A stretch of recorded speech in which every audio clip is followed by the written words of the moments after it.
Hello, and welcome to yet another stream here on the channel. Um,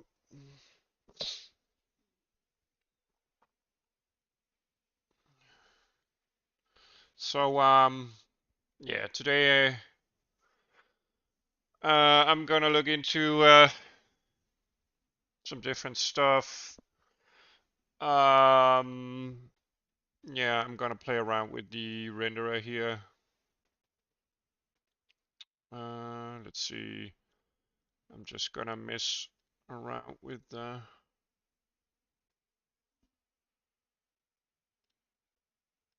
Whoops.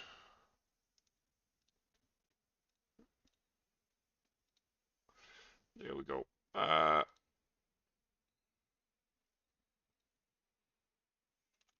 Yeah, so we kind of have this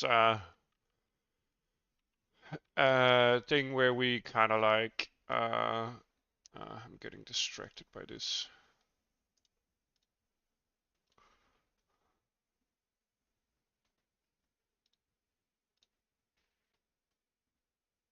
Just a second, messing around with the stream stuff here.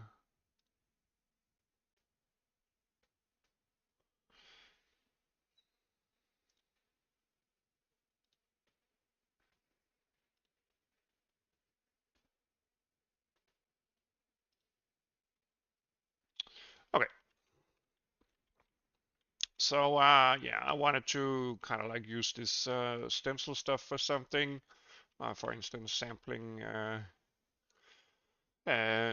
different pixels in a sign pattern. So, but the thing that we actually want to sample and combine into is the same thing as our current render target. So let's see.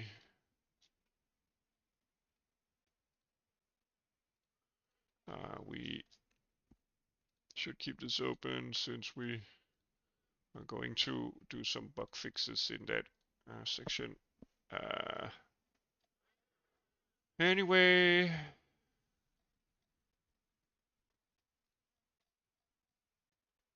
yeah, so for instance, this draw call here is rendering to our current render target.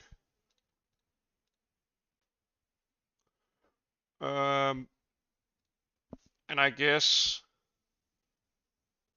that's not optimal for us. Right now we overwrite the pixels, and basically we would want to sample from it, which would mean that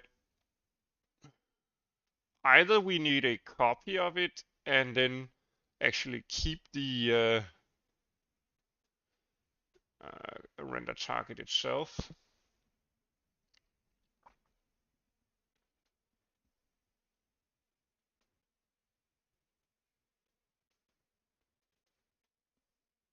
Yeah, because I'm pretty sure you can't DirectX12 can resource both be render target and data resource. I don't think so.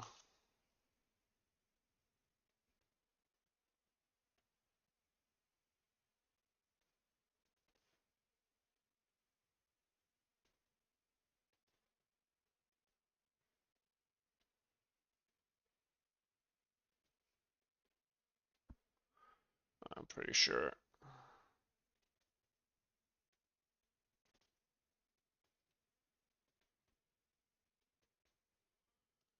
Uh,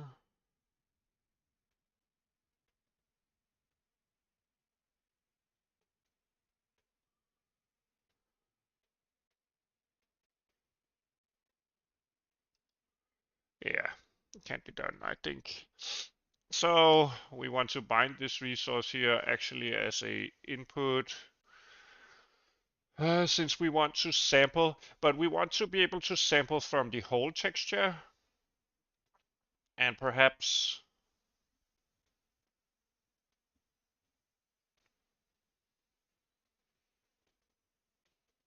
yeah, so let's just bind a temporary resource here. I don't know how much memory we're actually using on the GPU. Let's see. Performance, GPU. Yeah, right now we're actually almost using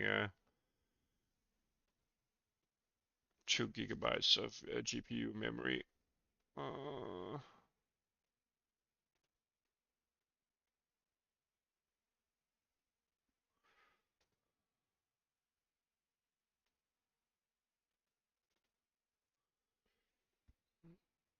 but this post-processing stuff is probably the most taxing stuff.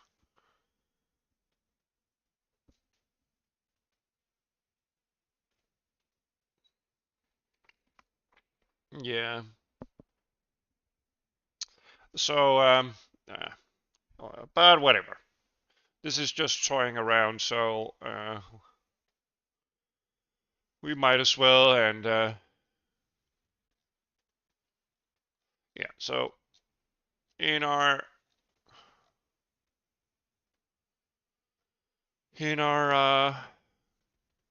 what do you call it? Draw to stencil. We would want to bind a new render target, intermediate render target for this pipeline.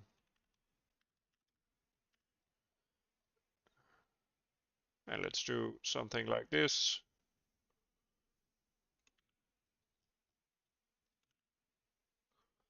And let's do full width and height. Render to stencil.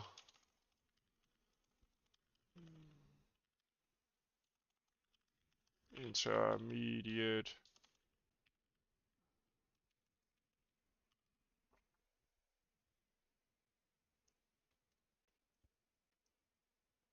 And we need to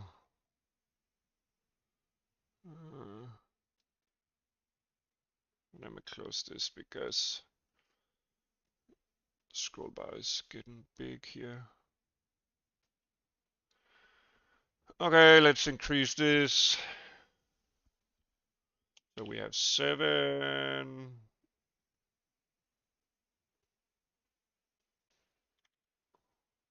And let's do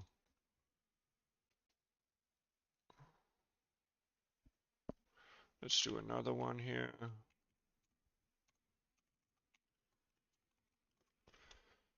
The SR render to stencil output.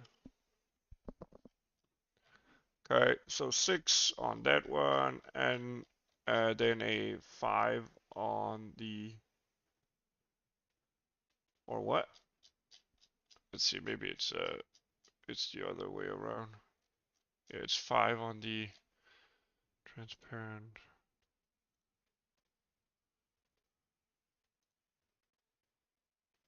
Render to stencil is fine. We simply draw to the stencil buffer, and we don't care about any pixels there.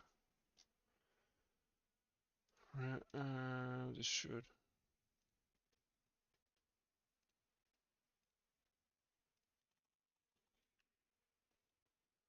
Okay, so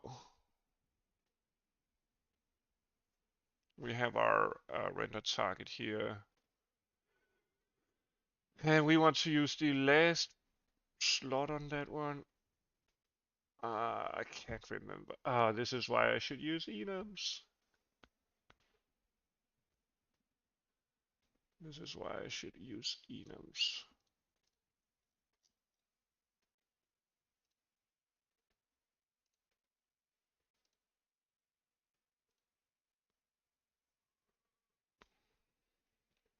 Yeah, 4 and 5. And 5 and 6. Did I create too many render target views? Maybe I do. Maybe I don't need as many. And maybe we just need 6 or what?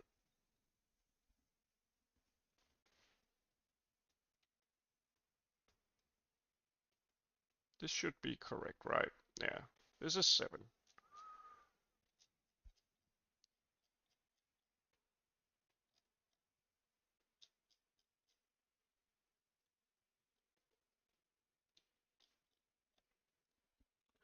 Okay.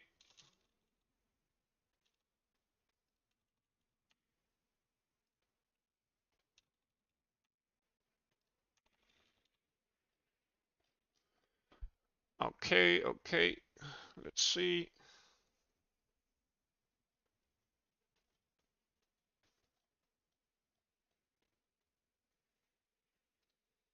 So this should be number 6.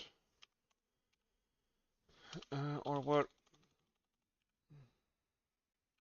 This should be number 7. Yeah. Let's see if it messes anything up here. No, it's fine. Okay. Great stuff. So we create an intermediate buffer for this. Let me close all of this stuff here. I don't know why Visual Studio keeps on opening these closed thingies.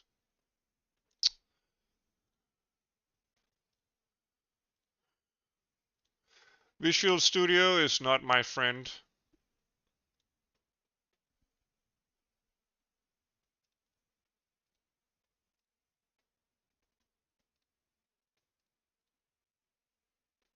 There we go. So, uh,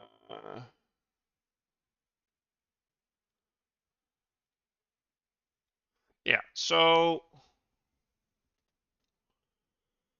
instead of binding our render target as that one,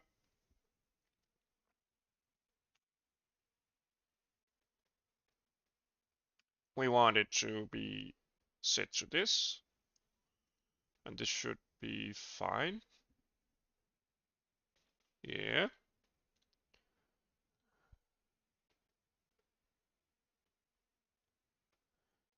Let's clear it as well. Hello, buddy. How you doing?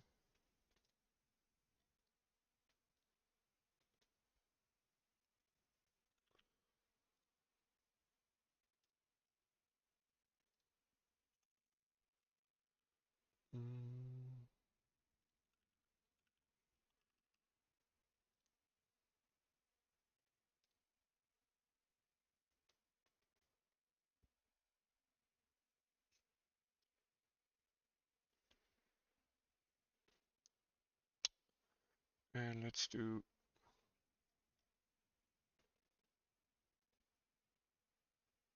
some transitioning here. So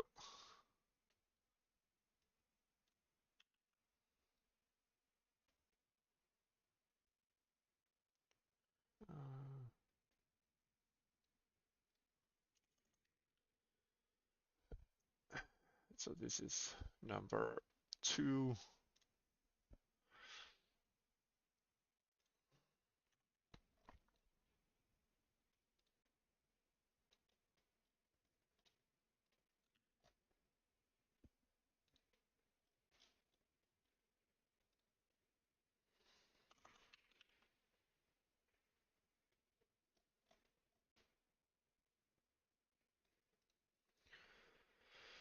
Let's see, and we want the uh, uh, resource pipeline here, or something like that. PostFX.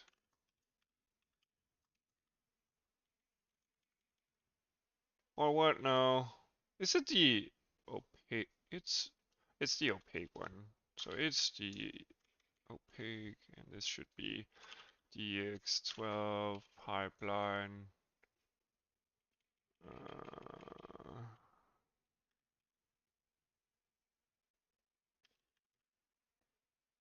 What do we call them? Standard pipeline, I think.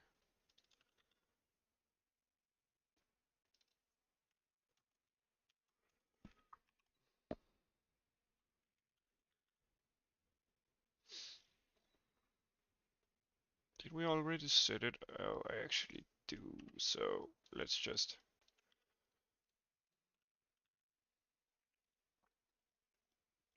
So let's p opaque here.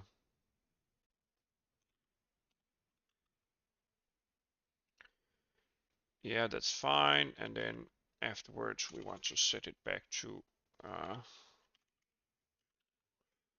a shader resource. And let's see, it's number 2, so number 2 here. This should be fine, right? Not really. It's whining about something.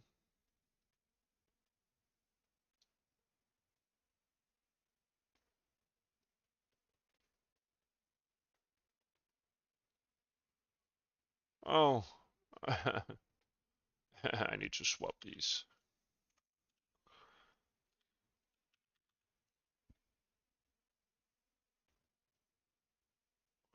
There we go. So we set our poly, or rather opaque paths as our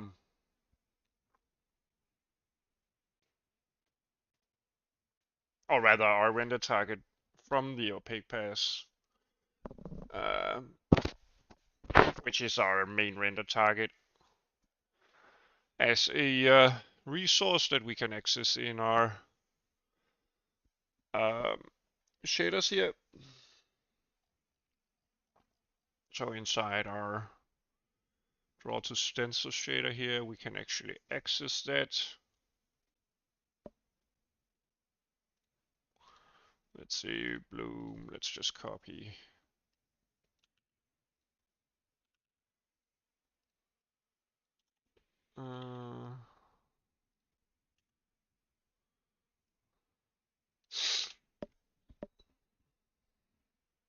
So basically we could sample whatever. Okay, we also need a sampler. Let's do a point one for now. I think that's fine. So float for color equals render texture 1. Sample with our sampler point clamp and just a float 2 0 0 right now. Return color. And let's see, we do get a vertex shader output here, which is our screen coordinates. And let's do a vertex shader output input.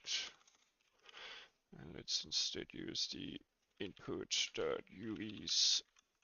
Yeah, okay. So this should make us render to a buffer.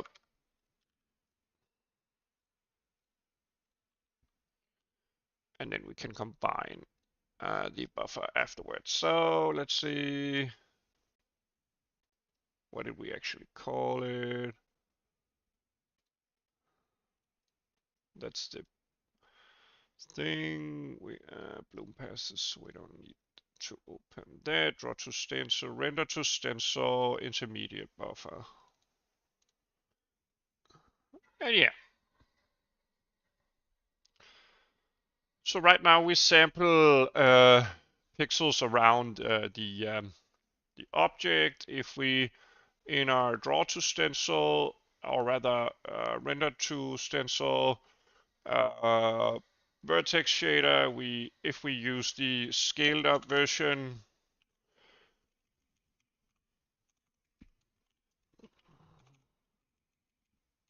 let's use that one and export it. Let me find something I can delete.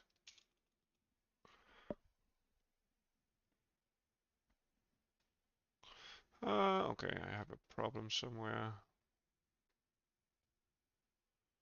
Okay. Oh.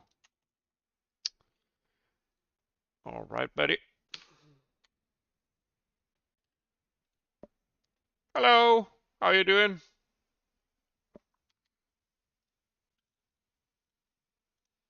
And we should see something else drawn to our intermediate buffer here. I'm pretty good. I'm pretty good. Just enjoying the weekend. And as you can see, we actually sample pixels outside of the object. So that's pretty good. That's pretty good. And let's change this so that we get a even larger sampler area and upload it.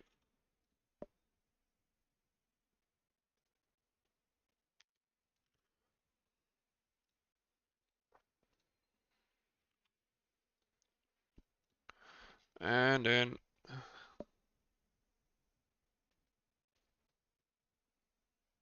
haha, thank you. So we sample this area here. That's it's not good. I need to restore the matrices. But yeah, so uh, right now we sample the pixels around this object here. It's definitely work in progress, so it will get better over time. Maybe even like this, and then we sample our pixels, and then we can actually, inside this pipeline here, we can swap the render target. So we can kind of like use this stencil to merge our pixels.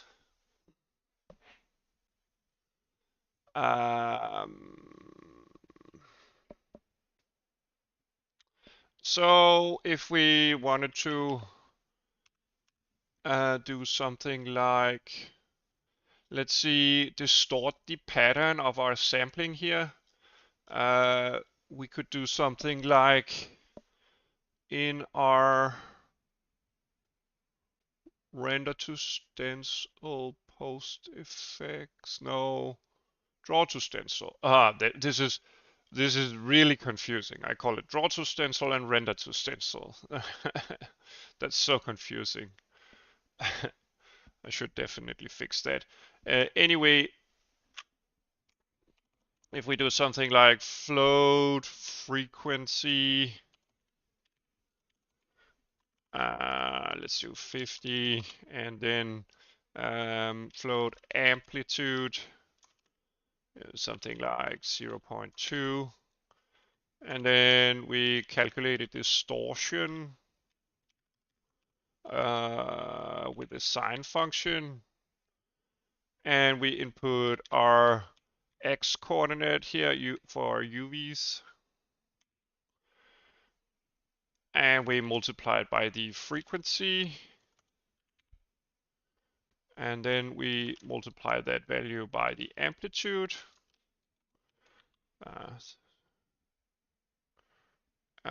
And we add create a float 2 here with our x value plus the distortion, and simply input our y coordinate here. UVs.y, and then close this. Let's see how that works.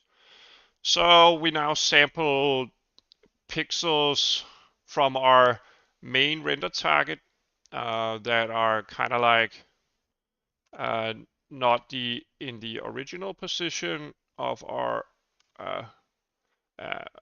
yeah, it's not directly sampled, so it's not mapping one-to-one, but with the offsets. So let's see. Oh, we of course need to update the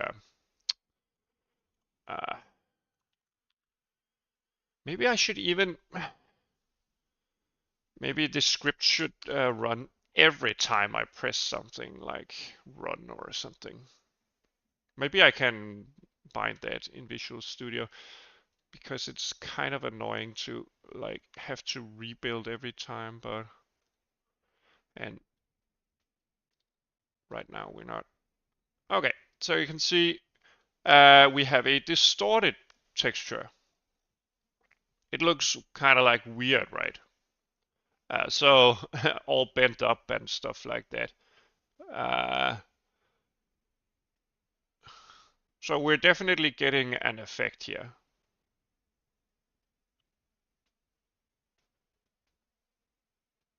And that's what we want. We want to sample some weird texture, or rather not weird, but we want to sample a texture that kind of looks distorted, as the heat from the object here kind of like gets interacting with the air around it. So if we just reduce the mask, right now we know that the mask needs to be fixed before the pipeline does the actual uh, rendering stuff, and we need a separate matrix for the object, but that's a fix in the future. Yeah, so you can see the mask is like actually uh, exactly like the object itself, but the pixels aren't mapped to it the way you would expect. They're kind of warped, um, which is pretty cool. Um, then we would want to merge this with our kind of like thing here before we actually do the bloom processing. Um, but we would want the bloom pass to be done at least, since we can use that to sample an intensity. Uh, because we want this to kind of like fade a bit.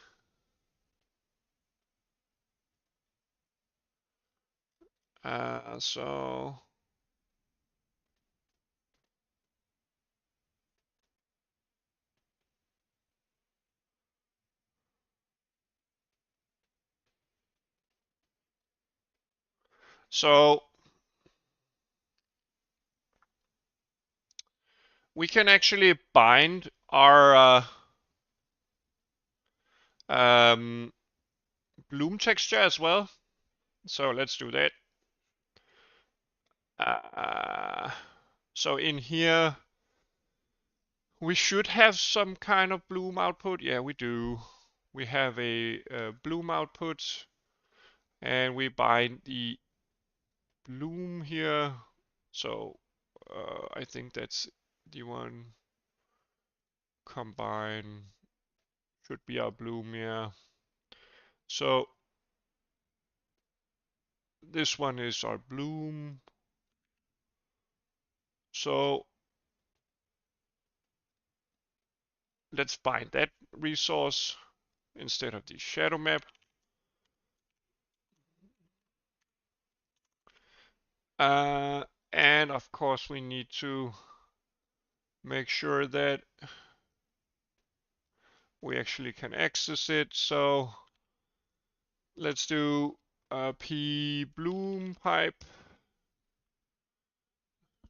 Sounds like someone is doing a lot of smoking. Anyway.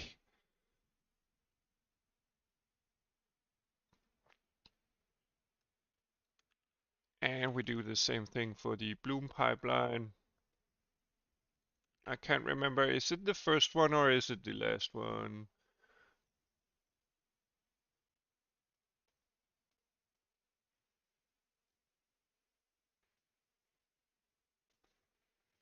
Oh, we don't even...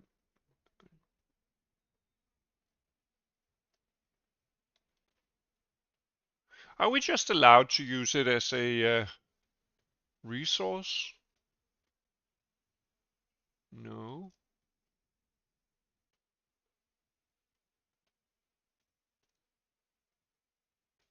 Are we? Is it not swapped yet? Let's see if this fails then. Oh, not that one. Okay.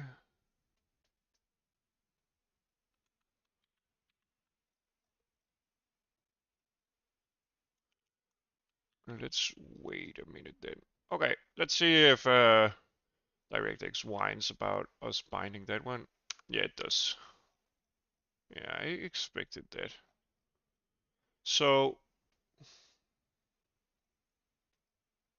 do we actually transition it?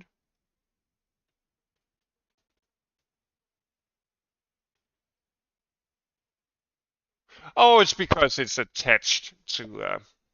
Sorry about the shouting. It's because it's attached to the actual pipeline itself. So we could do something like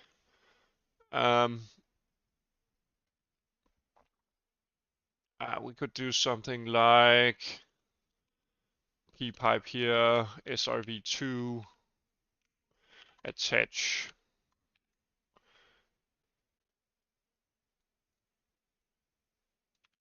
And let's do the bloom pass here. Can't remember which one. Attach the first one. SRVs. I think it's this one. Get. There we go. And then we need to release it. Otherwise, we have those crazy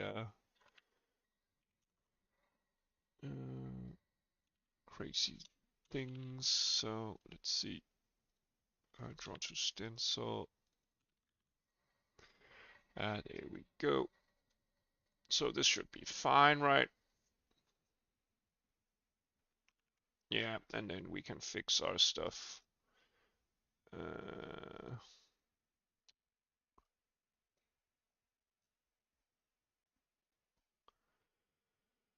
And let's say our own here. And let's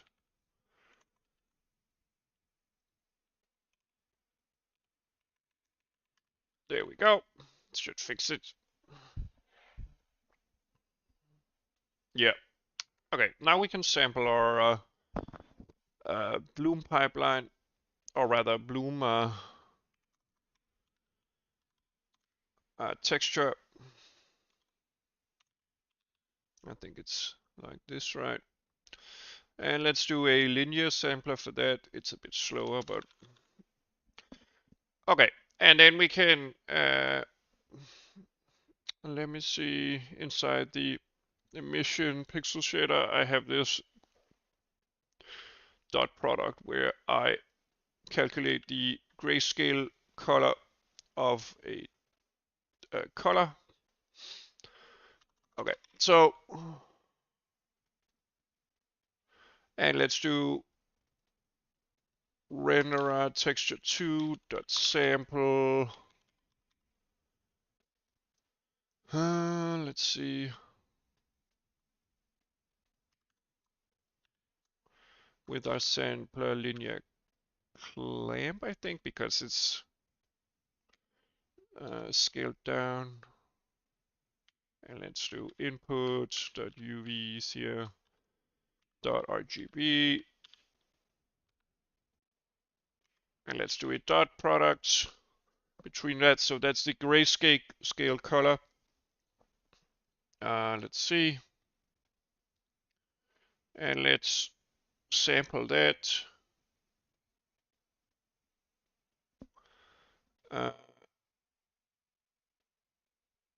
And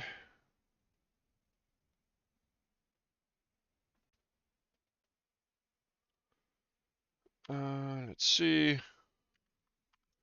Let's see how much effect we should get.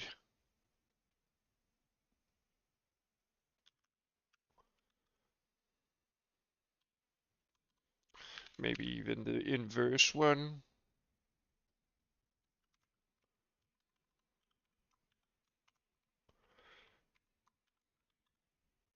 Okay, let's try doing that.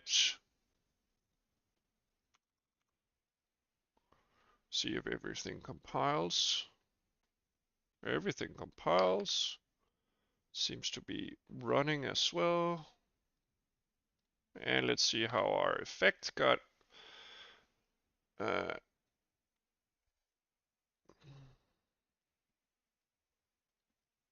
Okay. Interesting, right? So we have some kind of like distortion here.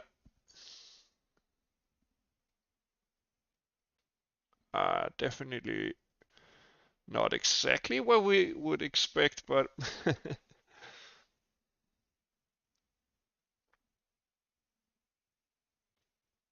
maybe we need to clamp it.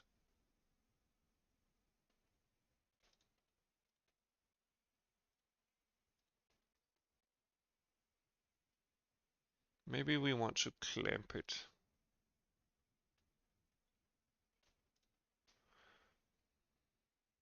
It's costing us a bit, but not much, I think. Not much. Yeah, we also need to do the resize. Resize support. Gonna do that sometime. So let's clamp brightness, clamp between brightness, minimum, maximum here. Grayscale color. Let's do that instead, it makes more sense.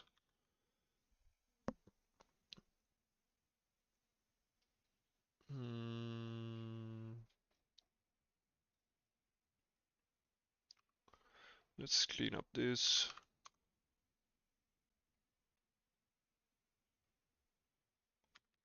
And let's see what the output is now.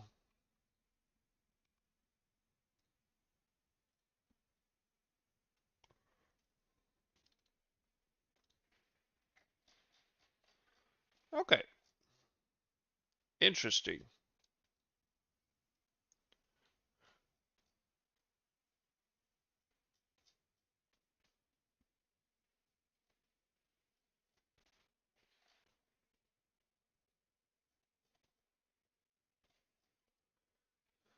Yeah, so the pixels don't get distorted on the actual object here.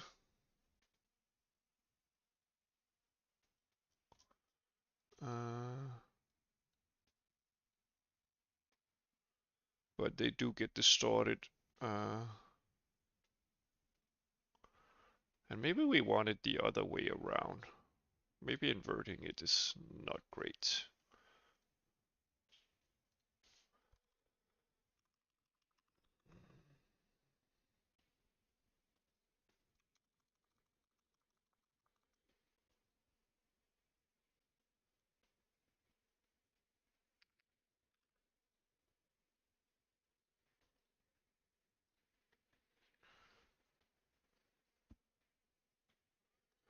Let's see. Whoops. Oh, I wasn't paying attention. So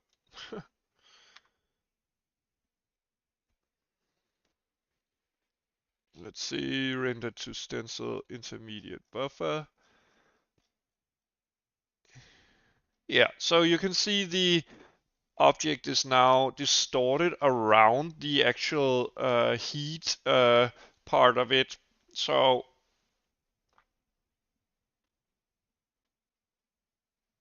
maybe the effect is a bit intense.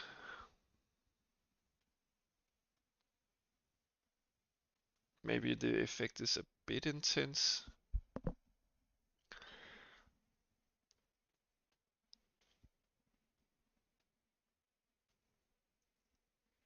Yeah, and maybe the bottom part is not great.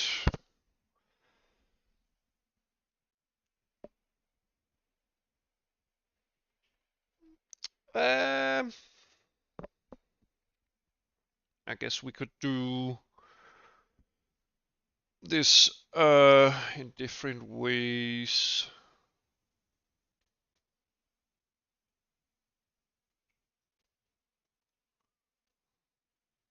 We could do a heat map instead, but I mean, yeah, so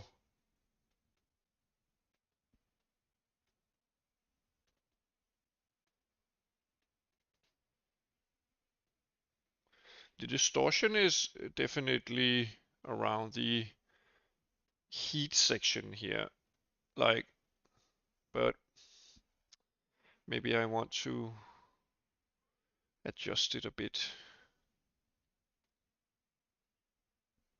Yeah, maybe let's decrease the values.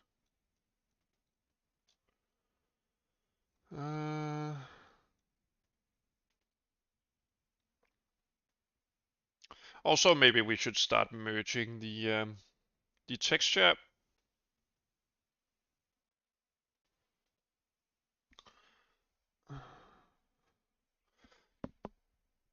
Uh,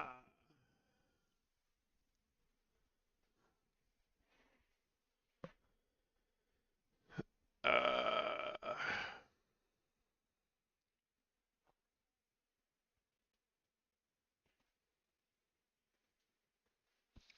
yeah, but let's try adjusting the parameters here. And maybe, yeah, and then we will add the merging, so we don't need to use RenderDoc for debugging.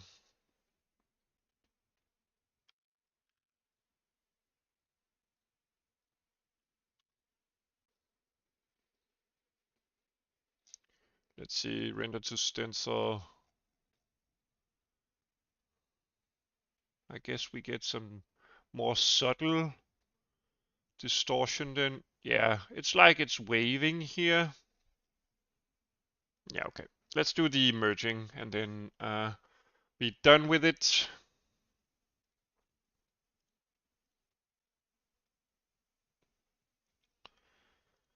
This should actually be the draw to stencil.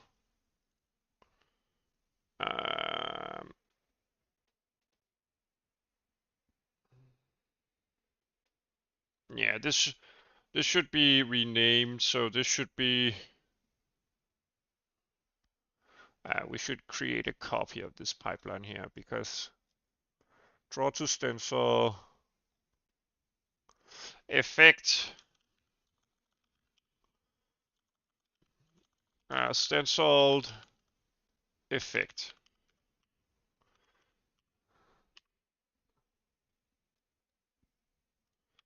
Stencil effect.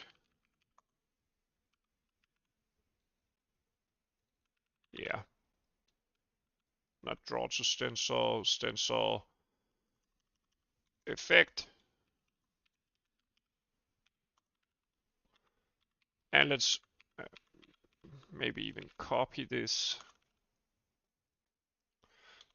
Stencil effect.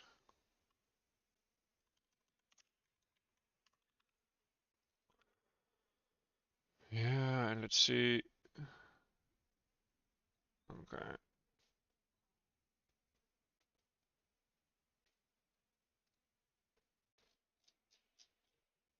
Because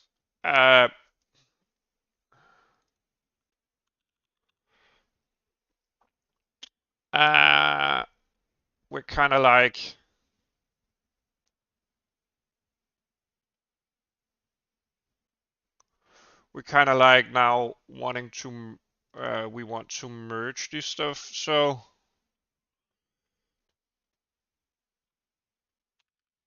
stencil merge, and let's create a pixel shader for that.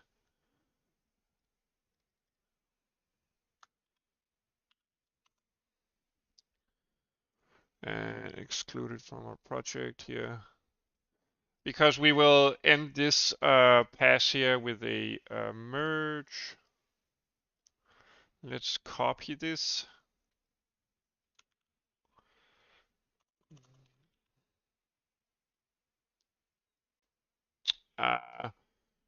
Merge.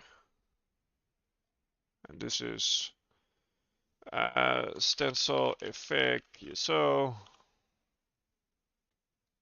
stencil effect. There we go. And then stencil merge here. Draw to stencil.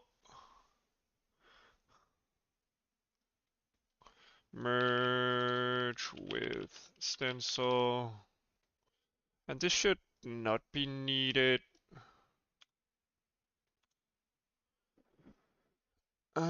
There we go, and let's increase our capacity for that.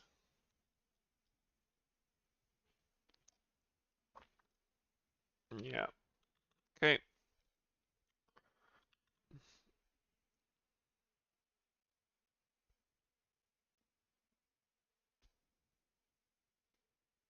Yeah. Everything should compile right.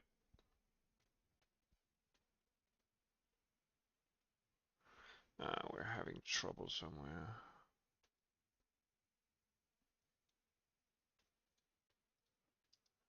Yeah, we're mapping into something. Draw to stencil. Oh yeah, it's because this is not supposed to be stencil effect.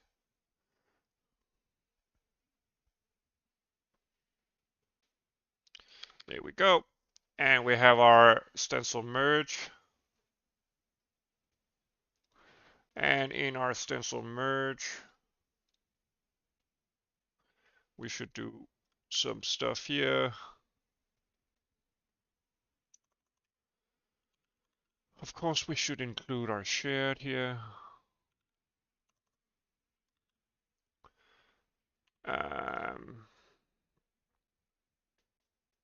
And let's do a float for color. Render texture 1. Sample, sampler, point clamp. And let's do the input.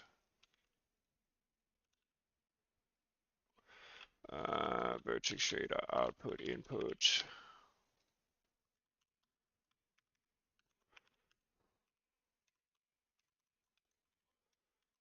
Return color.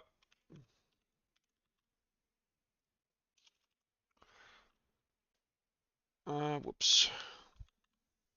Okay.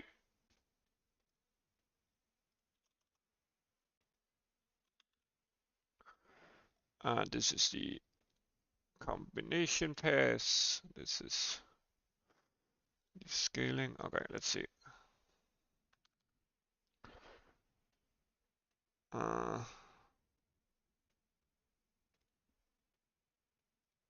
Oh yeah, I need to change the release here. It's not draw to stencil, it's stencil effect. There we go. And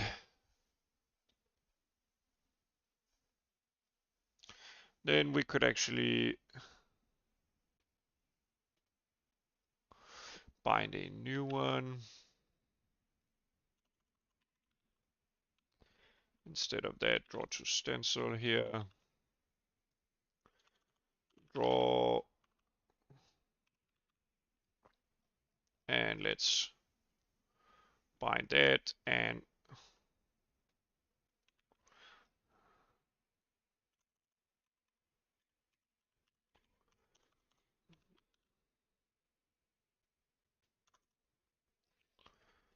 then I do set the topology and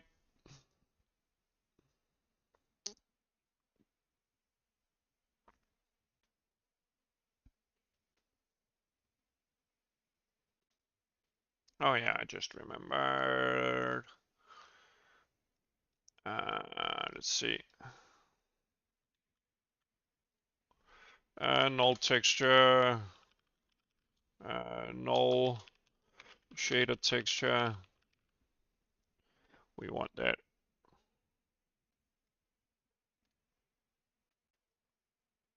Okay. So we bind our stuff. We should set our render target.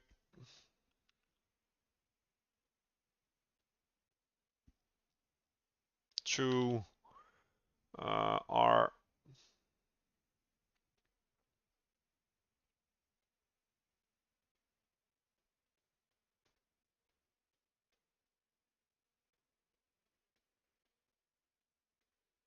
yeah, and I think that's the second one, right? So this should be one, right? I think so.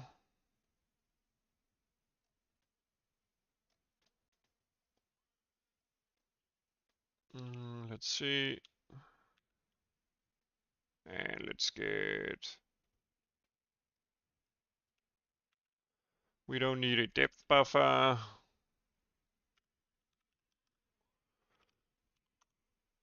Yeah. And let's bind the current zero texture that we have, which is our shadow map. There we go. And then do a draw call here. Let's see. Are we allowed to do it like this? Let's see. Okay, we have handle redefinition to, let's do like this.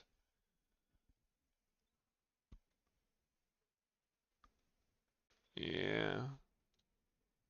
Oh, of course we need the stencil still. Yeah, we actually need to bind that DSV handle. There we go. Yeah. Okay. It's really weird.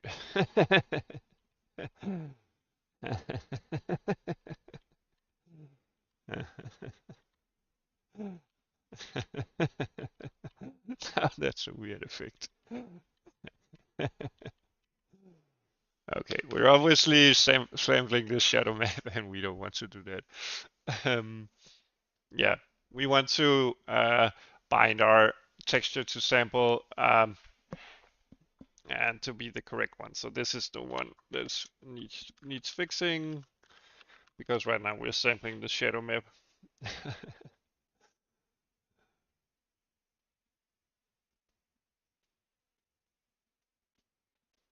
Let's see, and our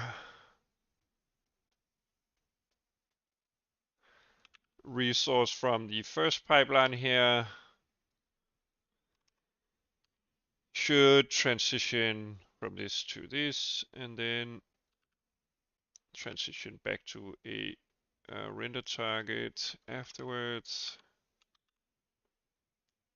And let's see, was it 5 or something? Or no, it was 6, right? I think so.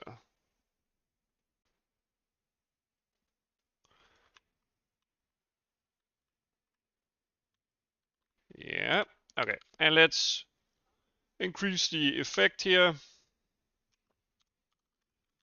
so it gets more obvious. Okay.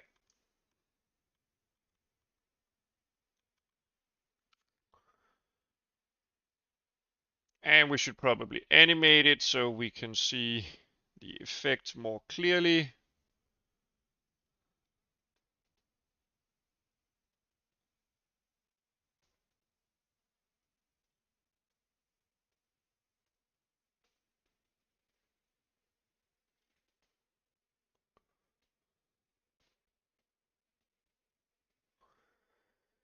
And this should have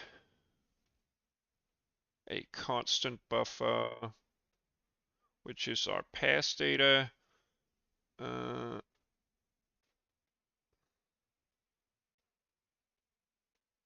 Yeah, and we're already allowed to do a,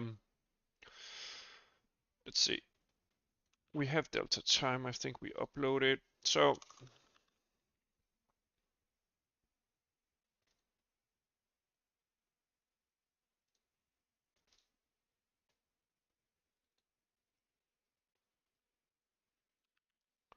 and let's see, inside this,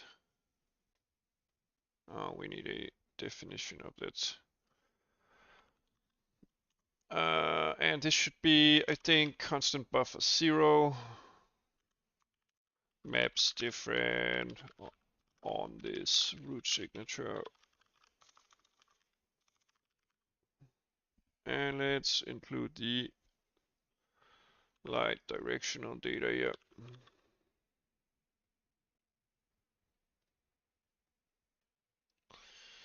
And let's see, the distortion should be related to the pass data constant buffer dot delta time.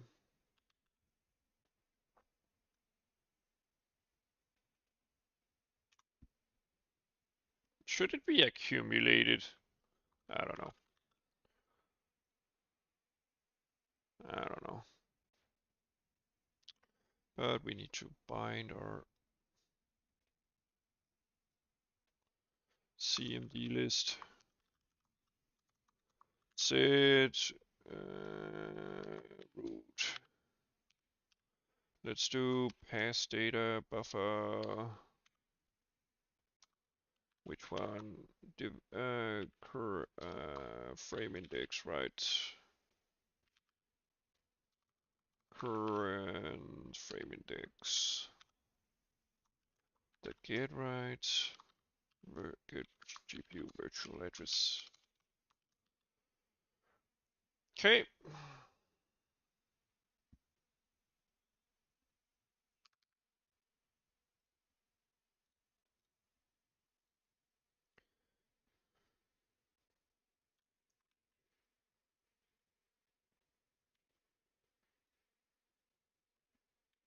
Do we see any effect?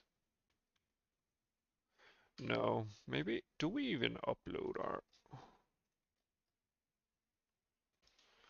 upload pass data?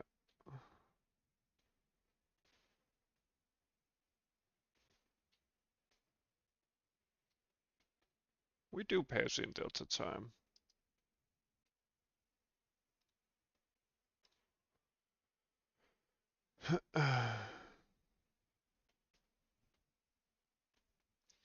Maybe times 100. Yeah, okay. Now we have some kind of animation here.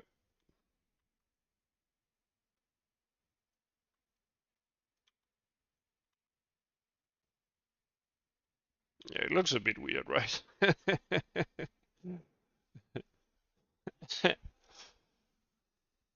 But we do have some kind of like distortion. Let's just try turning off the bloom here.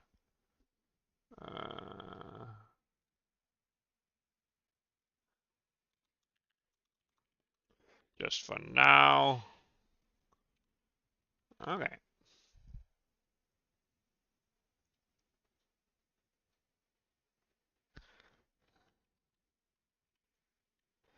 Yeah. It's not totally weird. I mean, I guess you could get the gist of something like vibrating a bit, and it seems to be centered around the actual, what do you call it? Object, right? I mean, so it's kind of like mimicking heat a bit. The whole of the object is being distorted though. Yeah, and the effect is a bit too fast. Okay, so let's reduce it.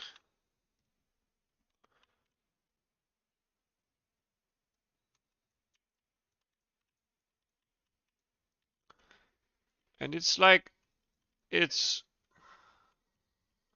distorting in some of the correct areas. I'm not sure these areas here should be distorted. Yeah, so let's play around with our algorithm here.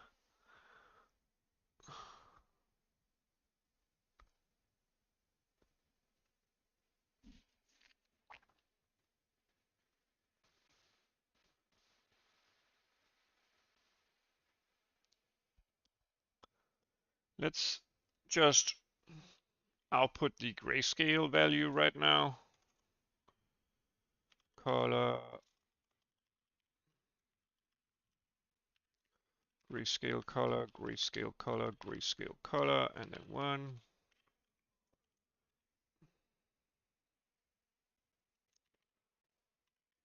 Yeah, so all of it is like, okay, let's reduce it by half and see if we get variation. We don't.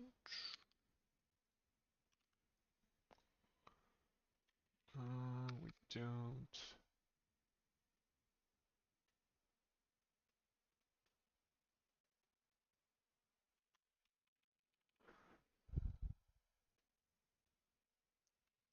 Yeah, so when we're sampling our bloom texture here, let's run this in render doc, and let me, so I can see what the inputs and outputs are.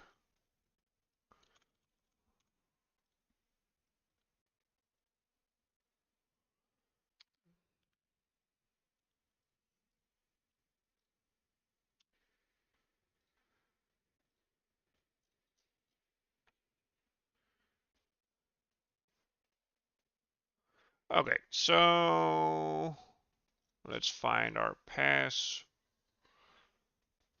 The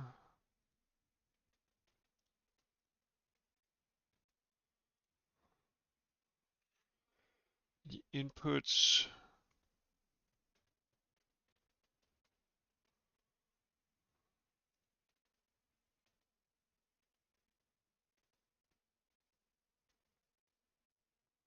Yeah, this is not it. Or what? Oh, it's the debugging stuff. Let's see.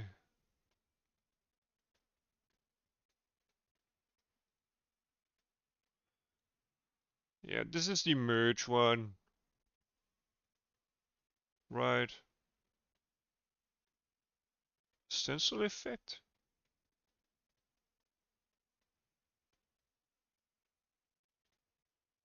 No. Oh, do I need to? No?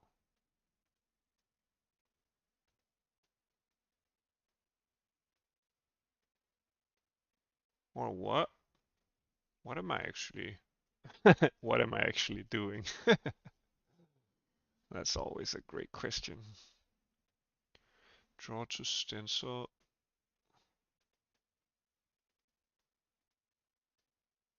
This seems. Oh yeah, I don't bind the correct pipeline, right? Do I?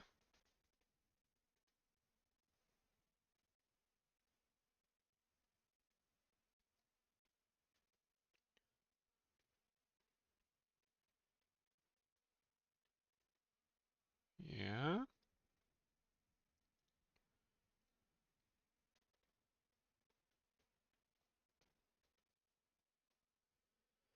Still, that's a minor thing, I think. I shouldn't close it every time. I should just relaunch the application. Anyway. Okay.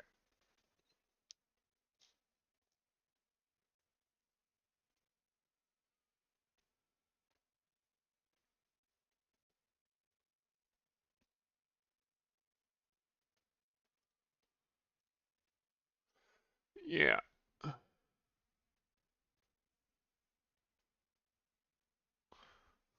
Yeah. Okay. And this one.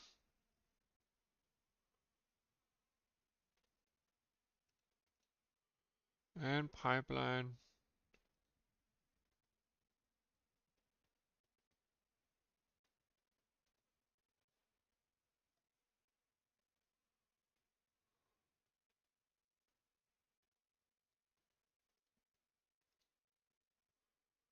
I can't. Uh, didn't I?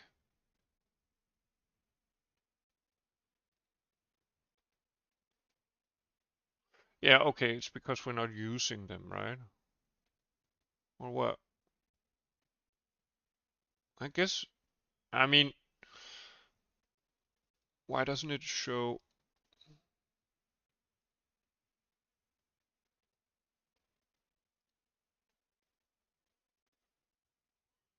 Why doesn't it bind it correctly?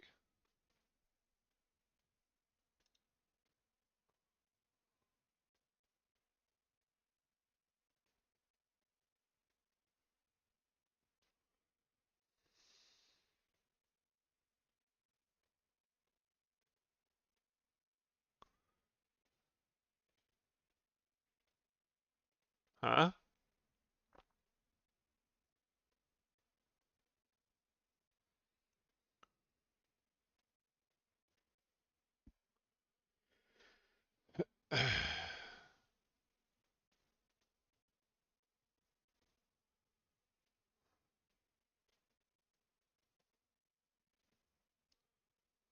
Yeah, so it draws white here.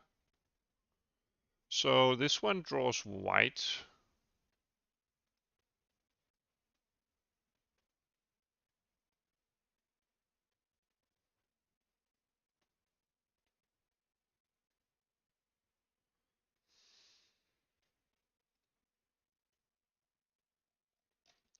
Let's see, stencil effect.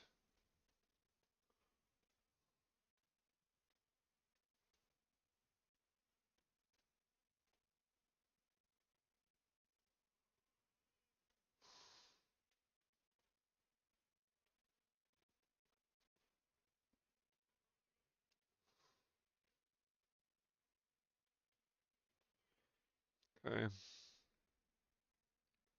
So that should be correct.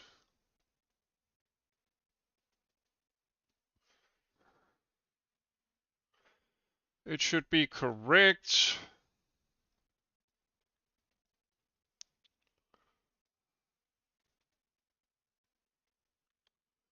And also bloom pass buffer should be fine.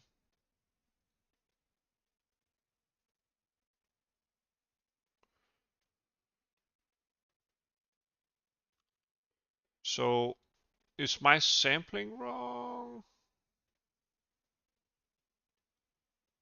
Maybe it kind of like optimizes this. Okay, anyway, let's do this.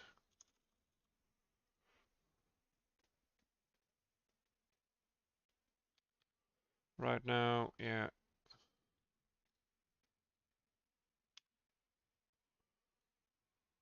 We're kind of like,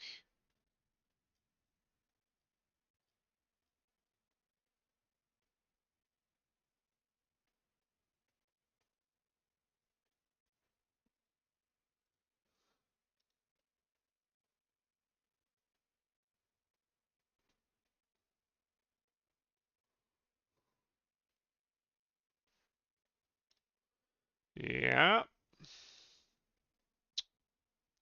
Inputs, yeah, now this is correct, right?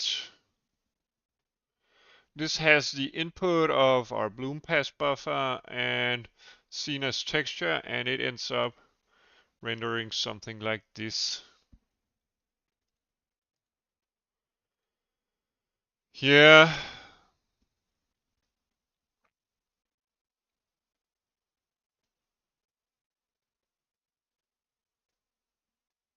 Yeah. And right now we have bloom disabled. And in here,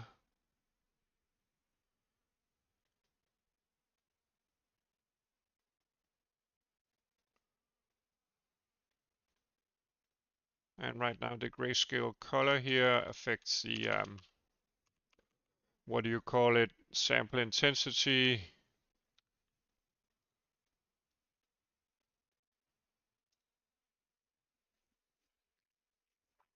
But somehow if I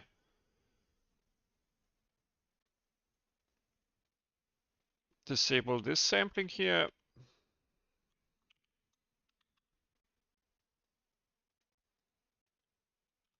and simply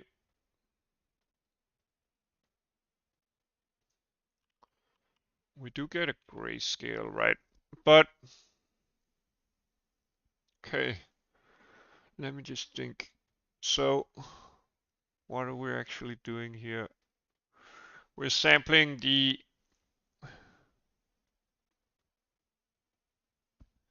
bloom texture, right? Aren't we?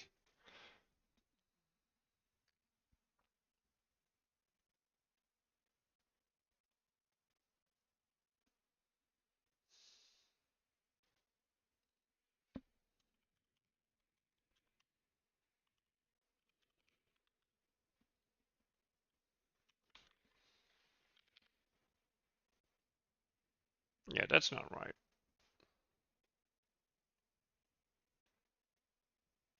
Somehow it didn't update anything because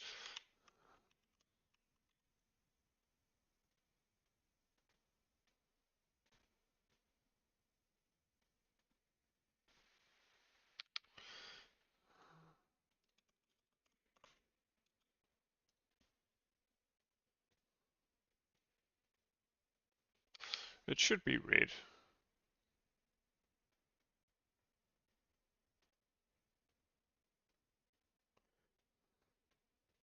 It should be red.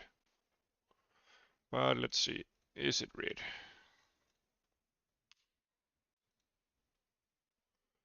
So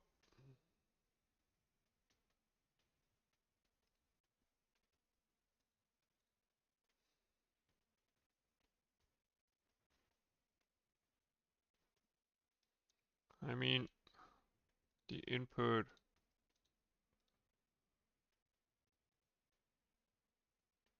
It's like it just disappears.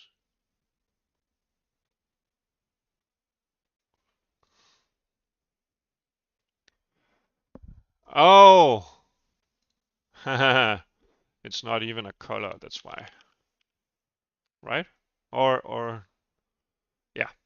Okay, so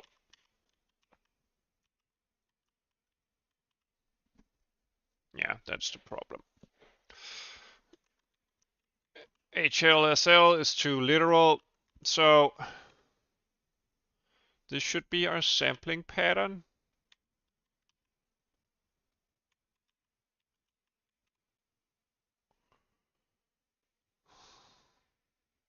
Yeah.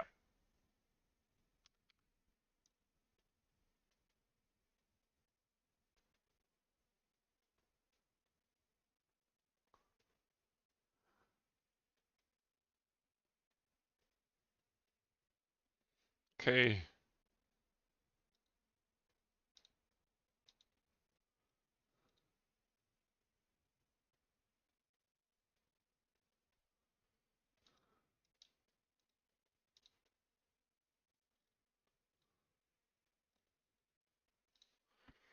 Uh,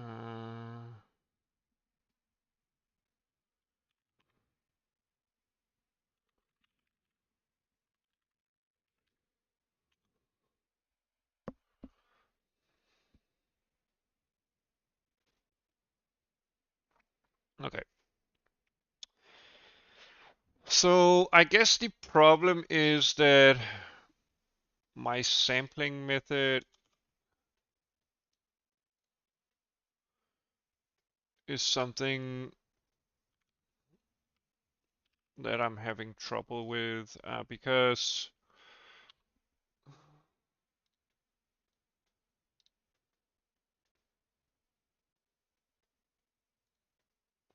let's see.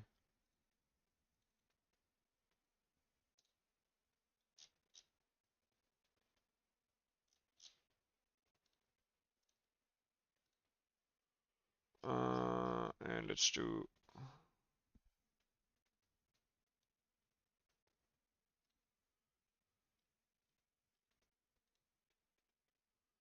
uh, we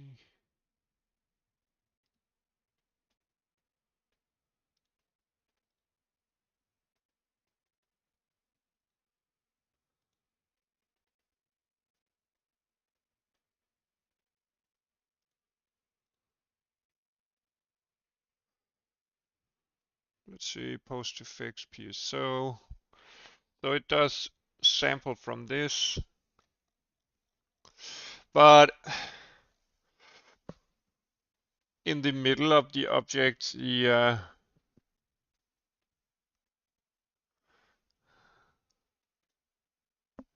sample is probably too intense.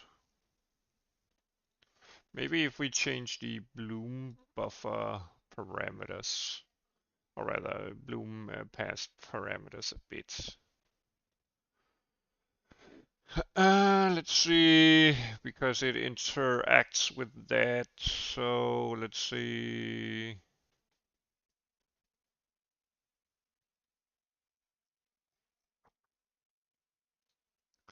Let's adjust our bloom params a bit so we get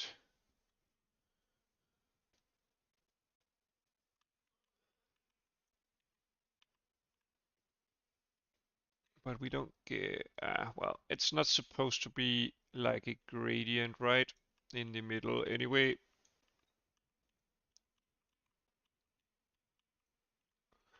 It's not supposed to be that anyway.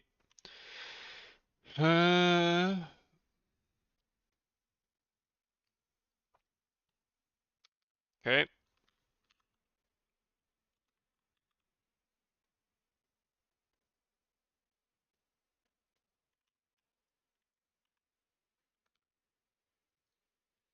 Let's do 2.5 here.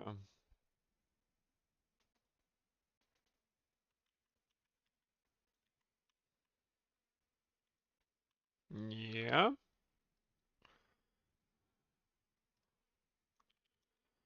Okay.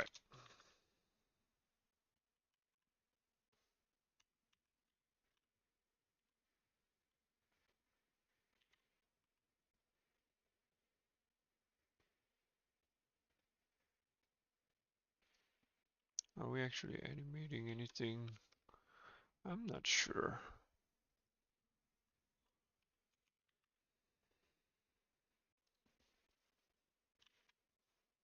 No, we're not animating anything, are we?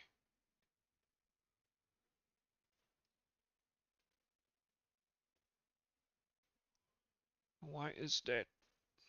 Did we disable something somewhere and I forgot about it?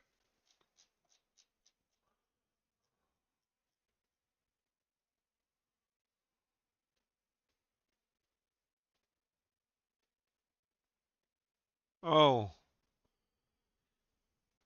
well, it's because I moved the pipeline, right? So this is what we need to do. And we should see a animation effect again. Yeah. Now that's more like it. Now the top doesn't, yeah. Yeah, okay. Great stuff.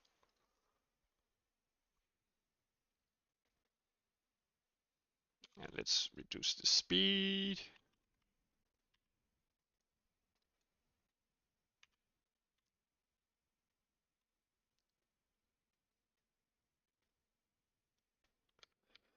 Also, let's do float speed.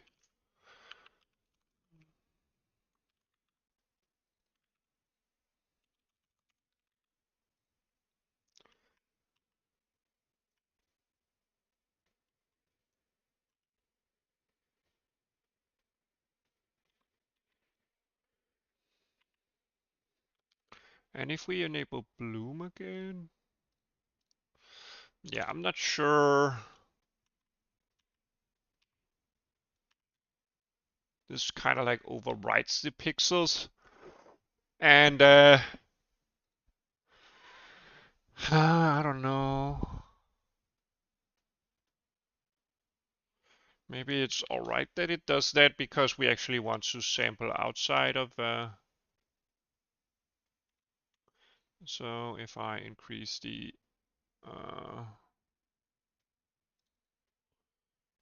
thing here,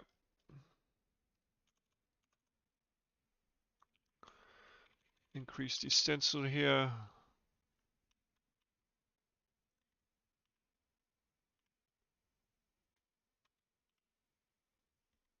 Yeah. I think it's a bit too fast still.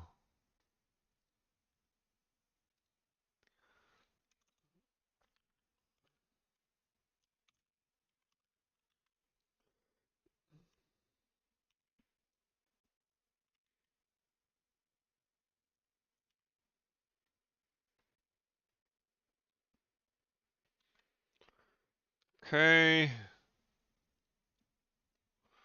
And let's maybe increase the, or rather, okay, let's swap it back, not this one. Oh yeah, this one. Let's recreate the original one and then keep this out of the picture for now.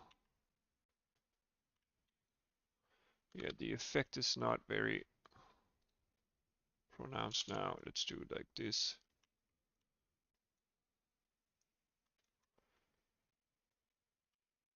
It looks interesting, I think. Frequency.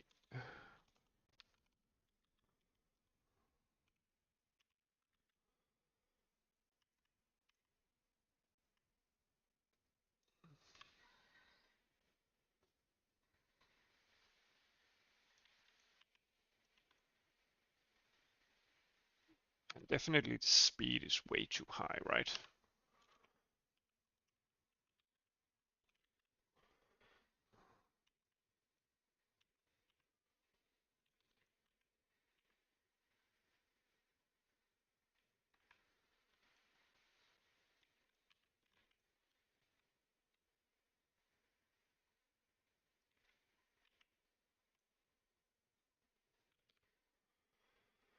But this one could probably be bigger, right?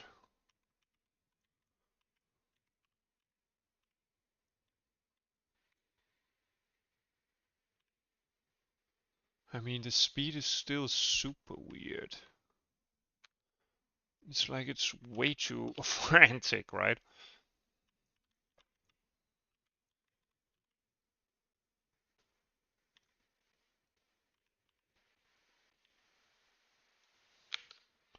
Do we really want a very...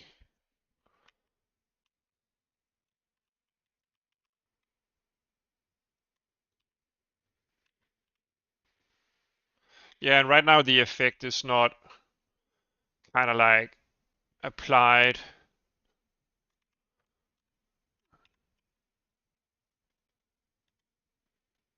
We want it like outside of the object. But we'll get that with a bigger mask, I think.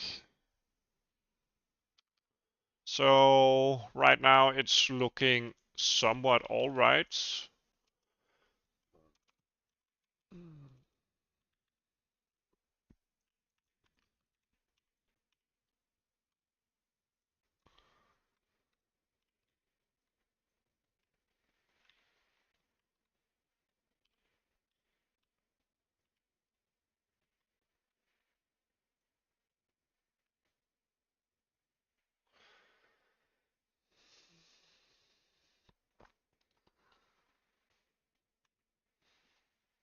Let's do this just for testing. And let's change this back.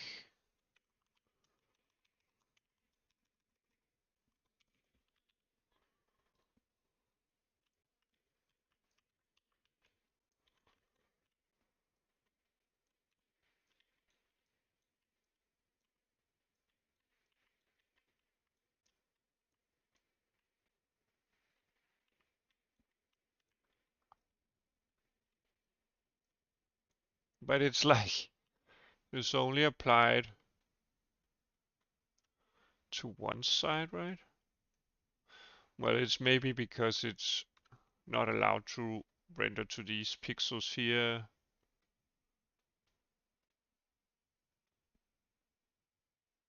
Probably. So it's like offsetting everything.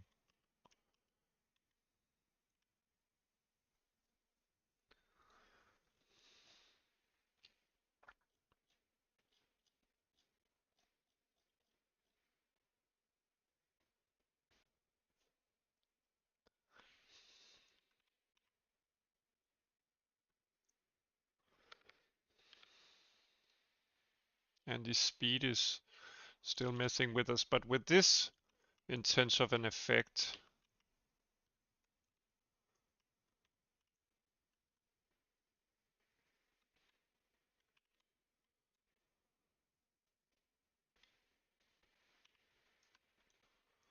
it's definitely getting there.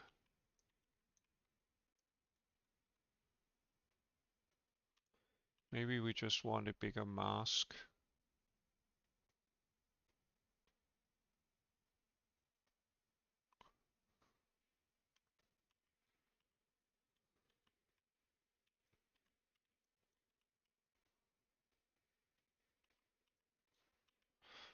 Yeah.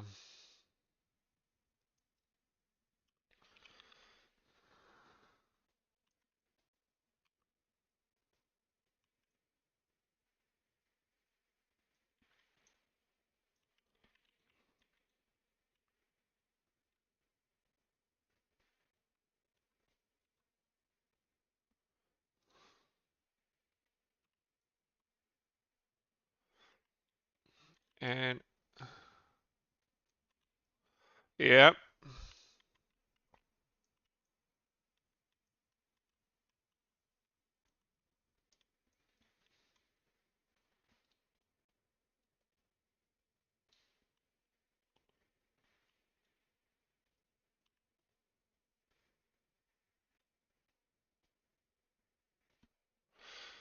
yeah, it seems like we need a bigger mask to really be able to adjust it, I think. Because without the bloom color here, we're definitely having like this wavy, distorty heat pattern.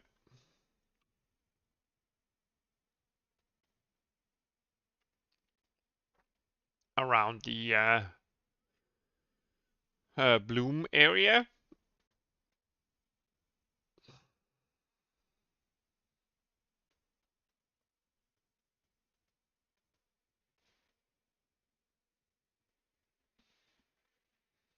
Yeah.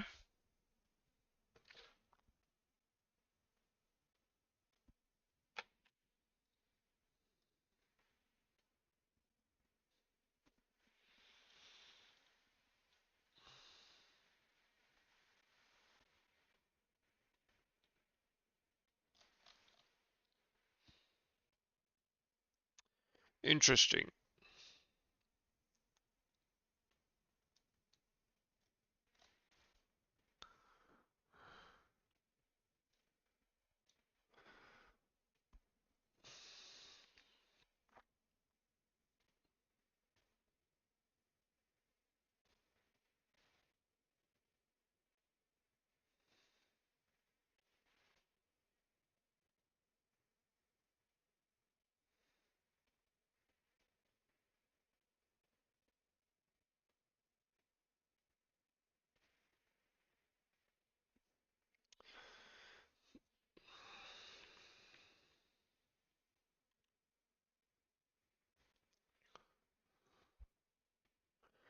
Well,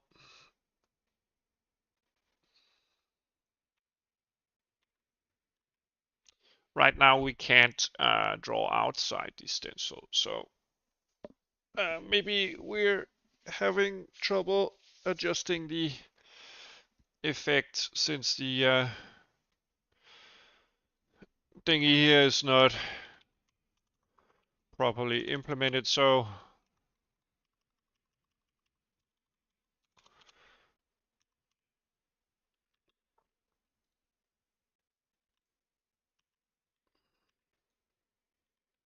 this makes it look a bit better, right?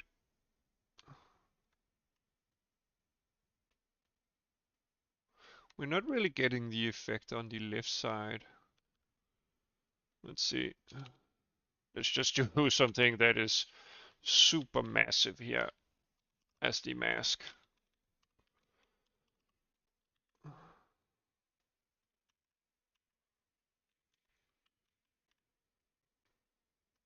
Yeah, we're still not getting it on the left side.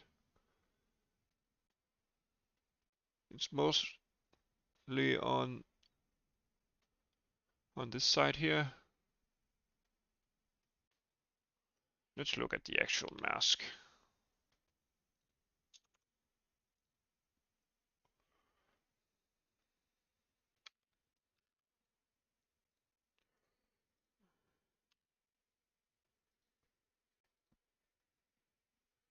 Render to stencil.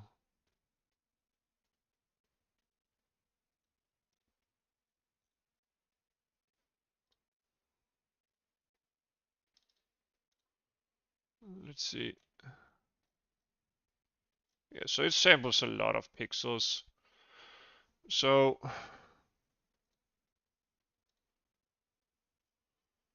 let's find it. Merge.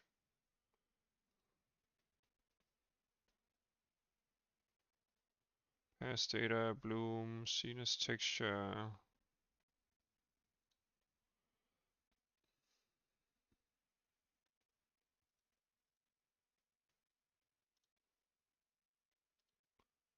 There we go. Let's see.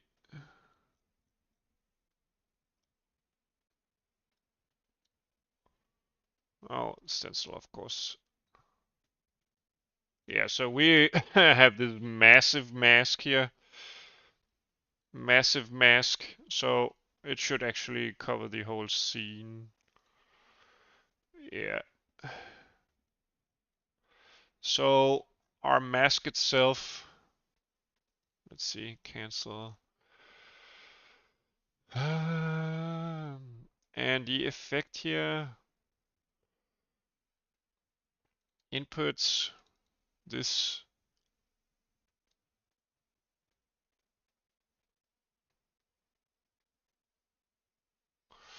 The bloom effect here. I mean, it should kind of like.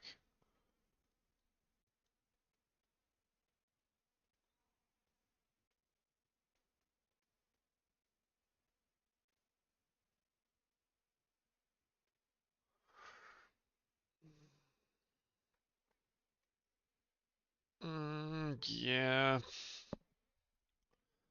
So the effect itself should be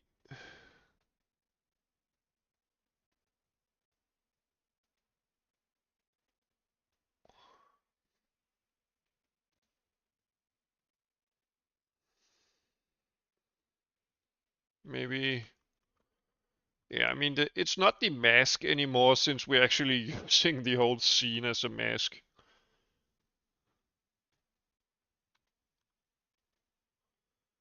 Somehow it's not sampling any offset over here.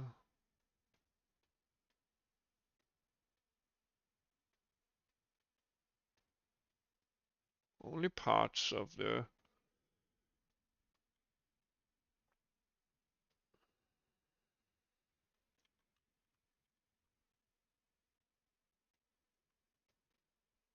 Yeah, why is it only on the right side? Is it due to the sign effect or what? But yeah, I'm not getting it.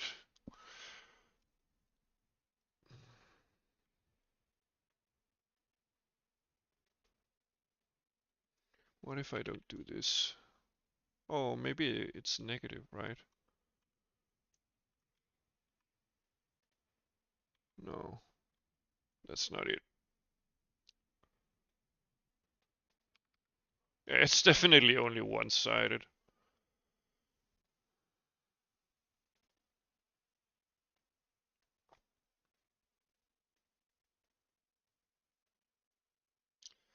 Oh, this might never actually end up in a negative value.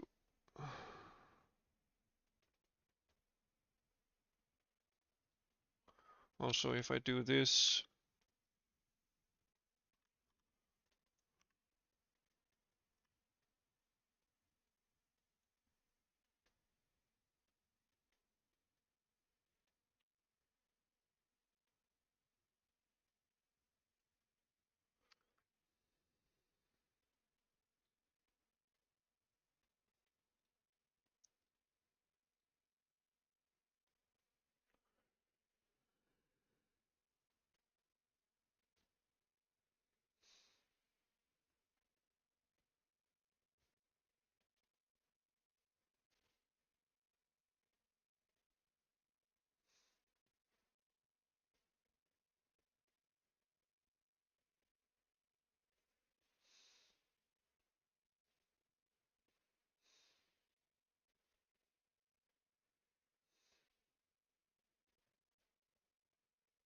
Just a sec.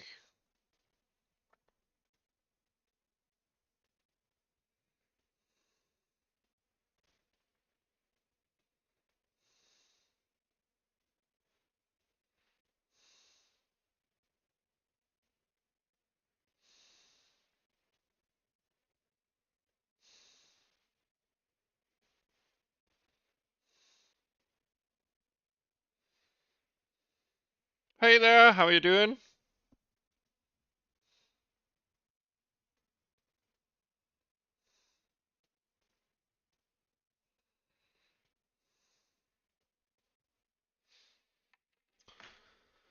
Um, yeah, I think it.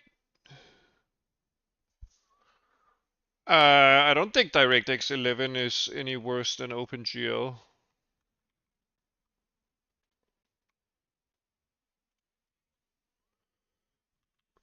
Let's see. So, yeah, the effect is not getting applied very much over here.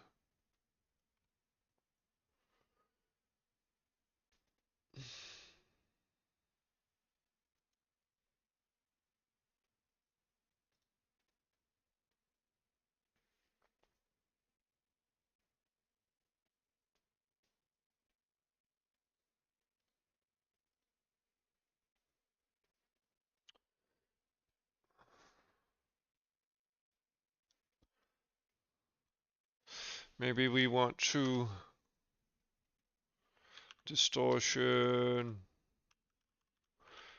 minus equals distortion minus 0.5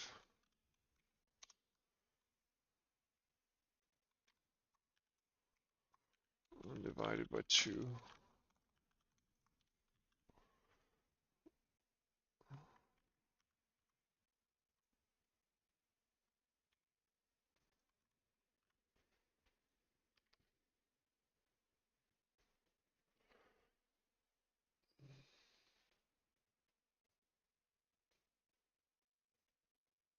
Oh, thank you very much. I'm happy to hear that. Well, if you can do Vulkan, DirectX 12 is not hard. I actually say that DirectX 12 is probably in some ways easier than Vulkan. Uh,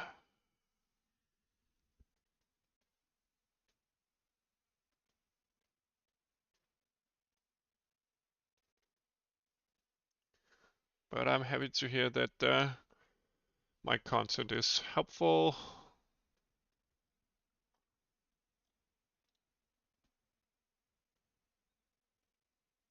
But that sounds like an interesting project. You will eventually. Just keep at it and then it'll make more and more sense, I think.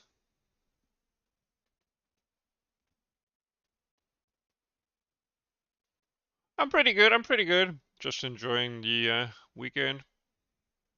Doing a bit of experimenting with this heat wave effect here. Uh,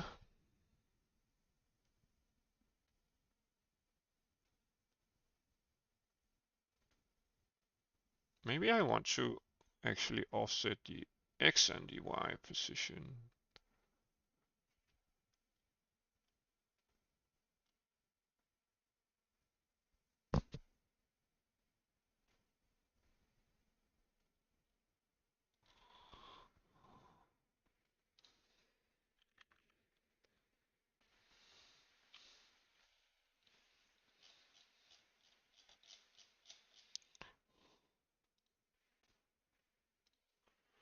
Let's see.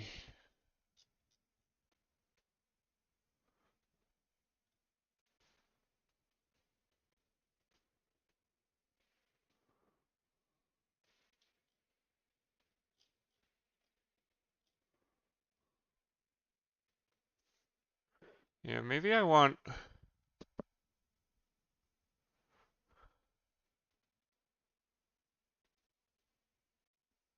Maybe I want a both a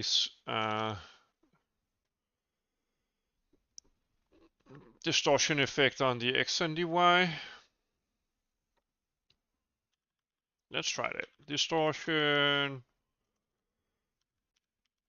X equals to a cosine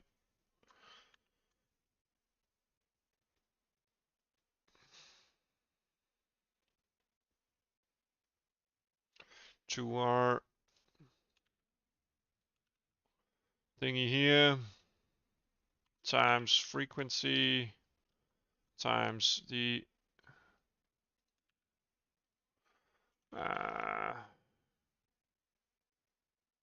XL equals speed times this. Let's not do it twice.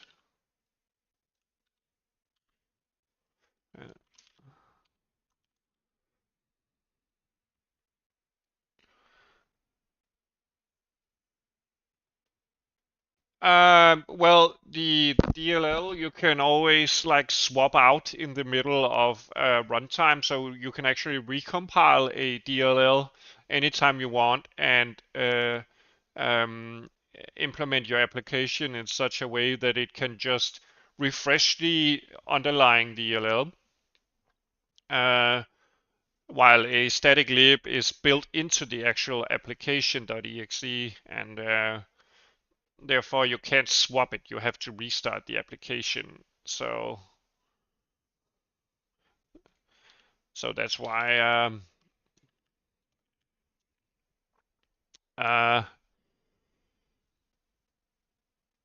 there's an advantage to it.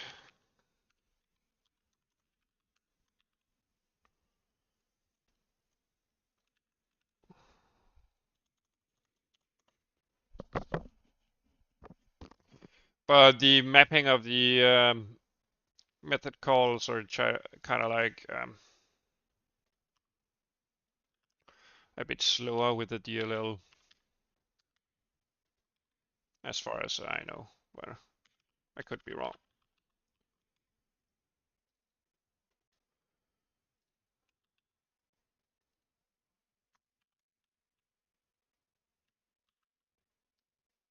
Yeah. It's definitely good. Also for iteration. Okay. We do have something wavy here.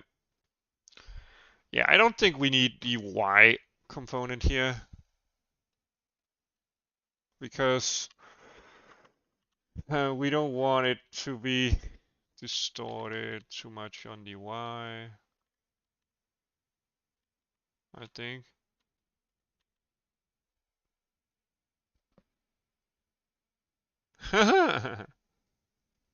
Just wrap it in a macro, I'd say.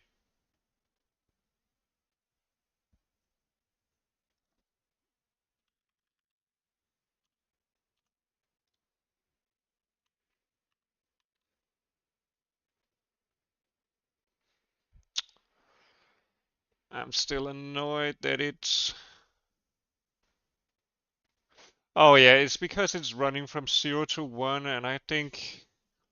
Let's see, sine function. We want to kind of like center it. Yeah.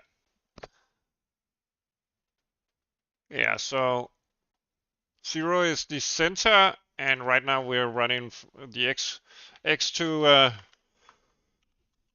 x is between these two coordinates here. So basically we want something like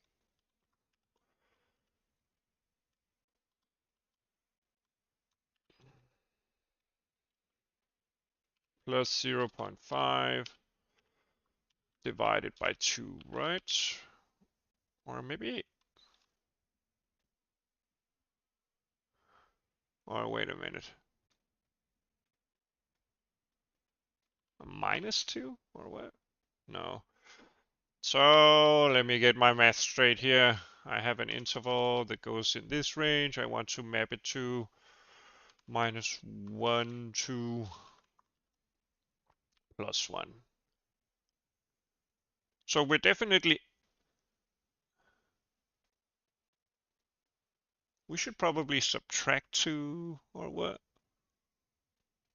So 0 would be -1 and then subtracting 2. No.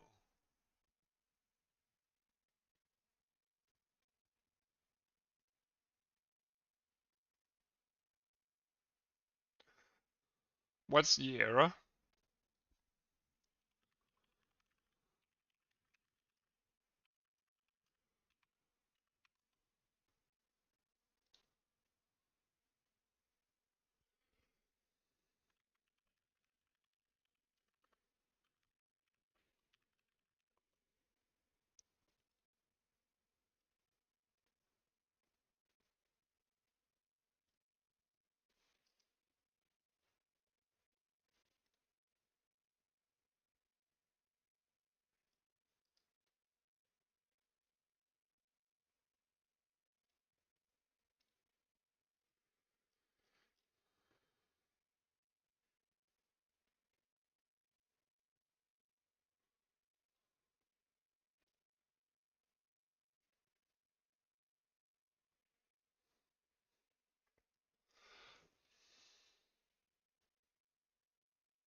Let's see.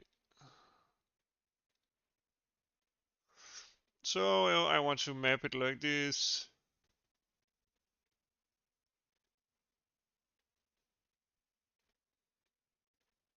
So if I minus 0.5, then 0 would equal 0.5 and 1 would equal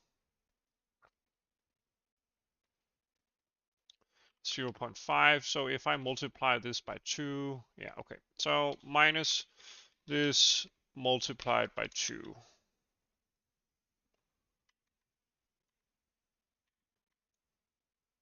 Yeah, now it's on the left side as well. So that's actually what I wanted. Great stuff. So it was related to the UV coordinate mapping where we got clamped. Okay.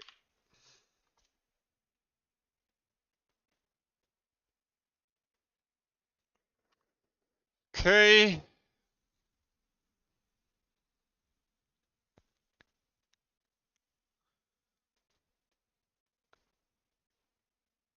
Let's do a reduction in frequency, I think.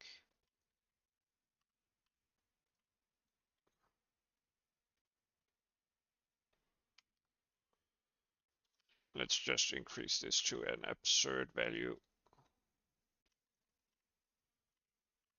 Now that's interesting. Yeah, so it gets wider, right?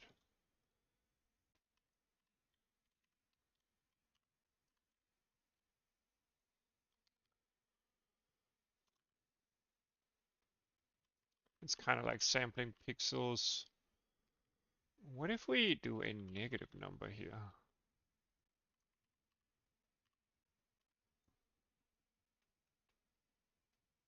Yeah.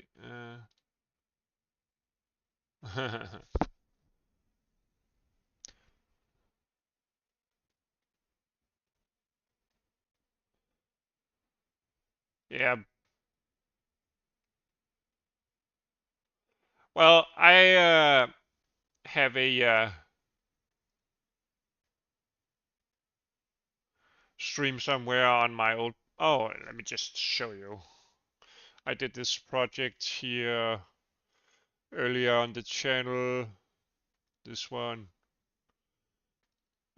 This engine here, where we actually do the stuff, I think. Let's see, camera. No, it's the renderer that gets exported and imported. Let's see, help us. So, no, that's help us. Global settings, no, engine. This one, just use this macro here. And then in your uh, uh, uh, preprocessor input. Uh, Here you simply in the DLL specify this macro here for both debug and release, and yeah.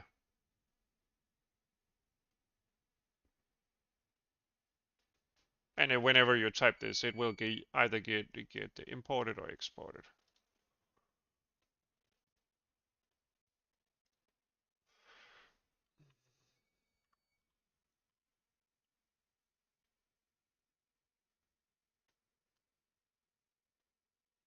Yeah, just make sure that your preprocessor actually knows whether it's on Windows or not,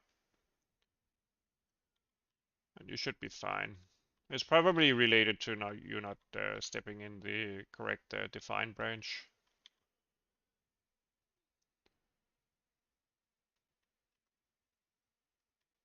Okay, this looks more reasonable.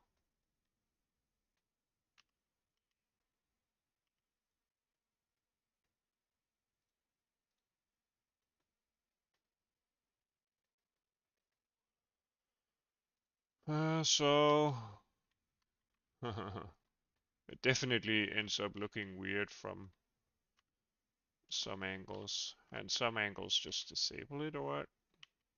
Yeah.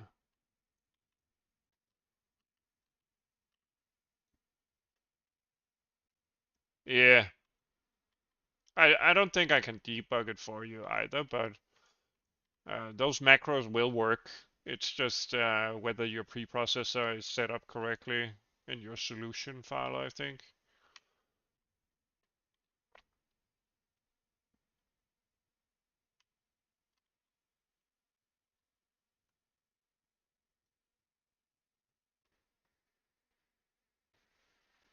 And remember that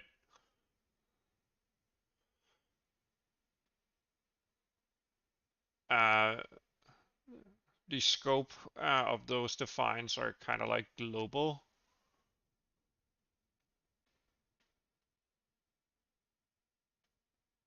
So they need to be accessible from anywhere.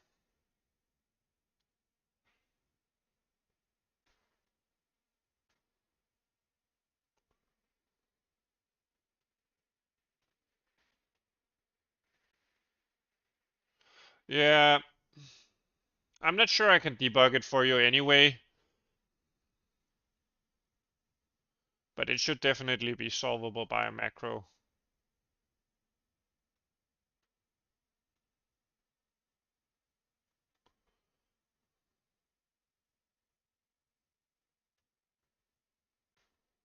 Maybe go through the compiler output. I mean, the error list is very bad in terms of determining errors in C++. Use this output window here instead. It will give more clues. Yeah, exactly. That's because you haven't added the correct value to the preprocessor in this. If you're using Visual Studio, at least, you need to add a preprocessor definition in the DLL and one in the application. Otherwise, it will never export it. The DLL needs to export, the application needs to import.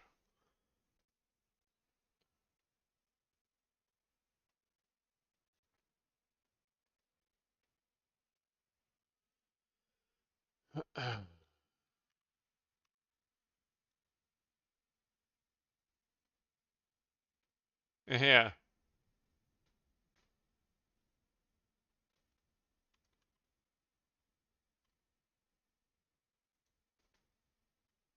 it was the preprocessor all along.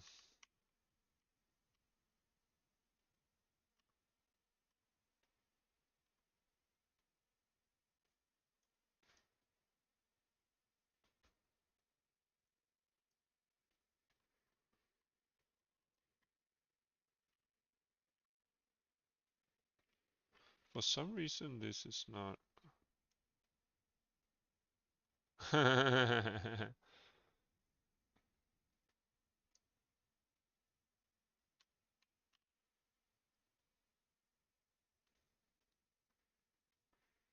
some angles, it gets really, really.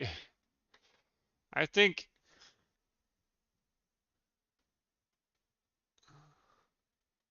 the effect might actually, from our sampling here, since it's in.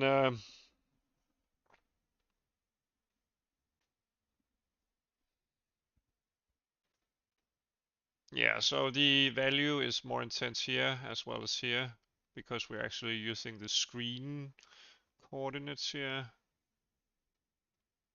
which might not be the best thing to do here. Yeah. So as long as the object is centered, we have a somewhat stable effect. And yeah, that also explains why it looked weird when we changed the perspective, I think.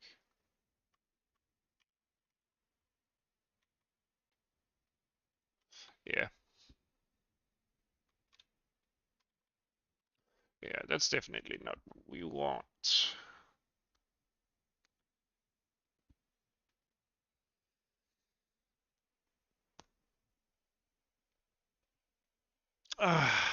Okay, but at least whatever I'm doing here is working. Let's clamp it to the actual object again. It will still.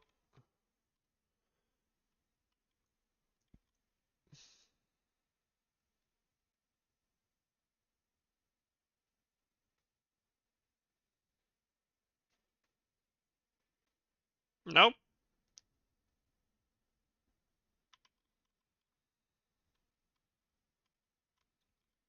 That's great if someone is using or creating a game engine. I suspect.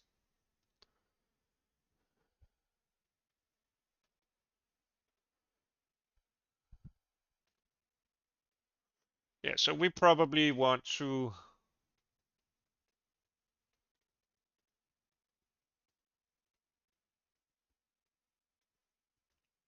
kind of like normalize it. So I guess load x quad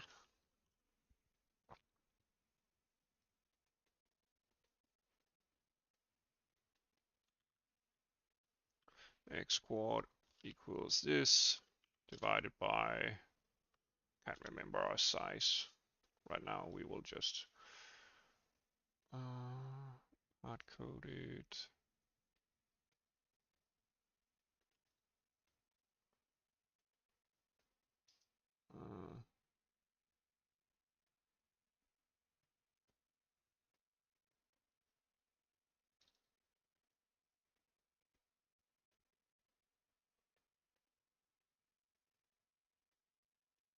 Uh, I have no real experience with CMake or Premake, so I just use Visual Studio.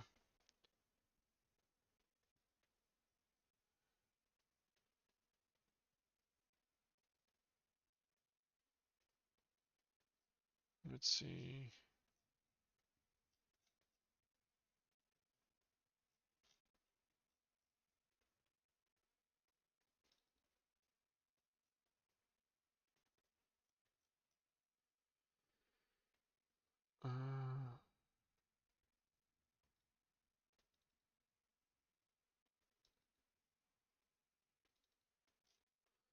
Where do we get our... Let me think. Okay, so our application here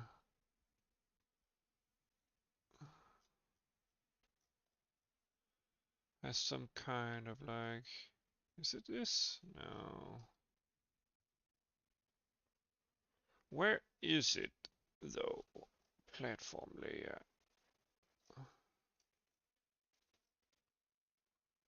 Windows, no.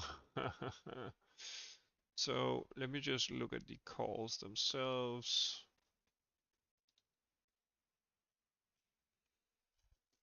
Yeah, where is this system values? Oh, it's in, oh, it's out here.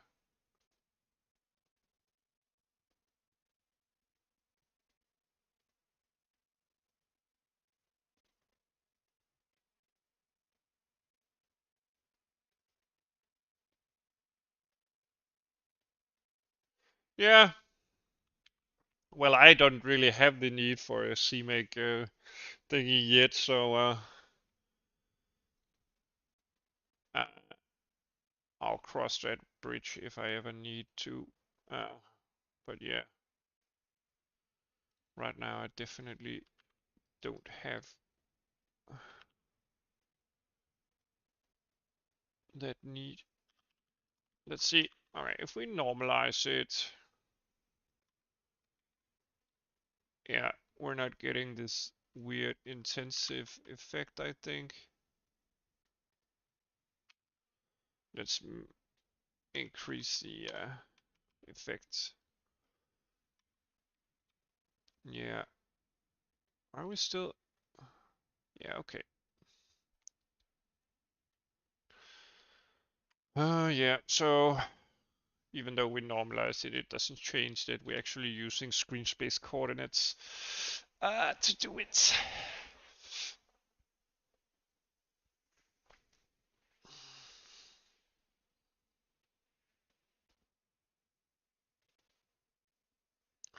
Yeah, so we actually want world space coordinates for this.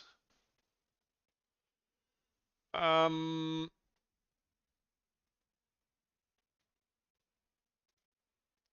which is a problem.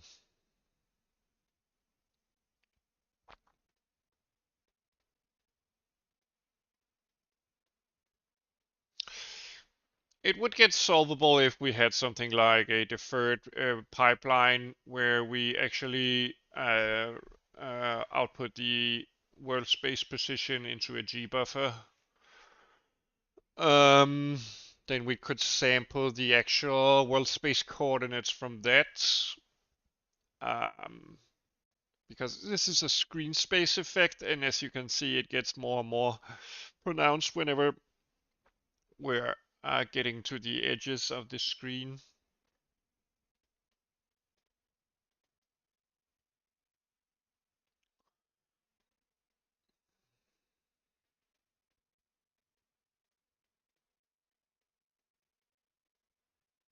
Yeah, maybe that's the problem with screen space effects. We could do something like an alternative way to implement some of this, which might be better. We could simply create a billboard around the object.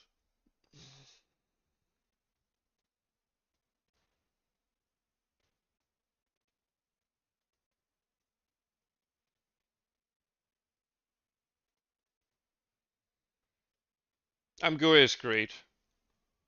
It's easy to modify, and yeah, it's quite performant, and you can always write your own implementation for your engine. So yeah, I definitely like ImGUI.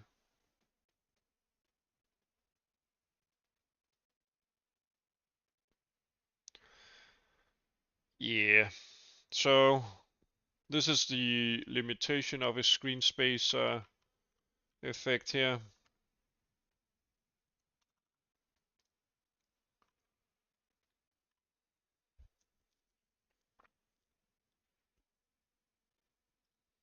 Yeah, so I might have to abandon this technique here.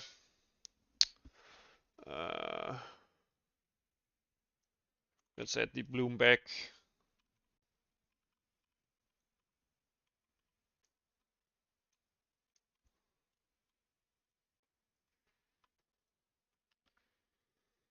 Uh,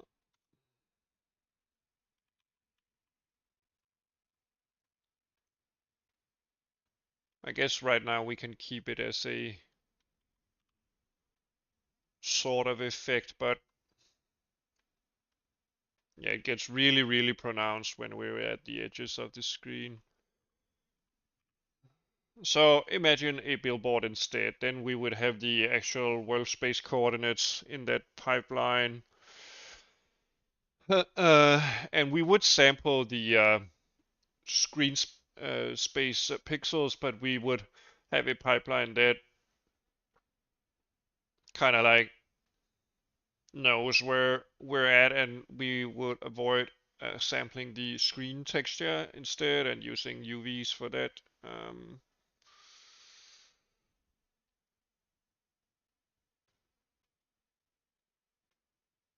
Yeah.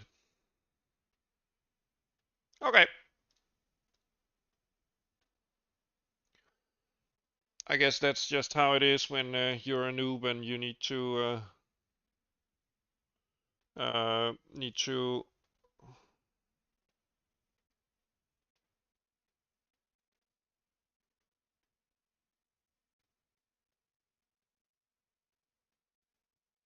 when you need to learn about the different techniques. Okay.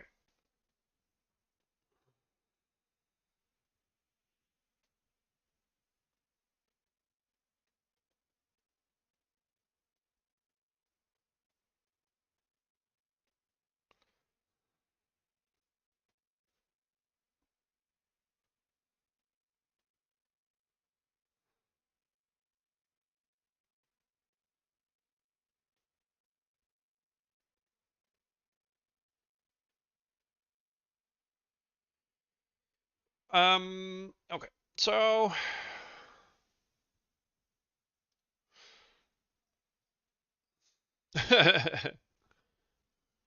we will return to the heat effect and probably make it not screen space in the future.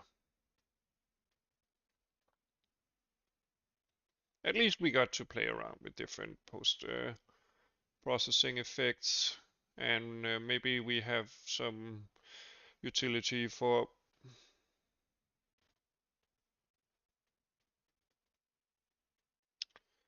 all of this stuff later. I mean, the stencil thing is still fine. We could probably use that to handle a billboard thingy anyway. Um, yeah, okay. We're postponing that project then for now. Or we could just leave it just as a reminder of that we got work to do in terms of the making the object look like it emits heat to the surrounding area.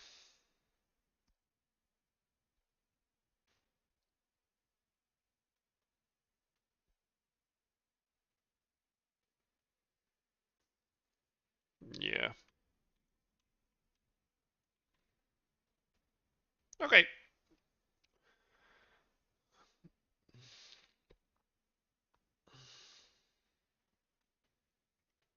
But I'll probably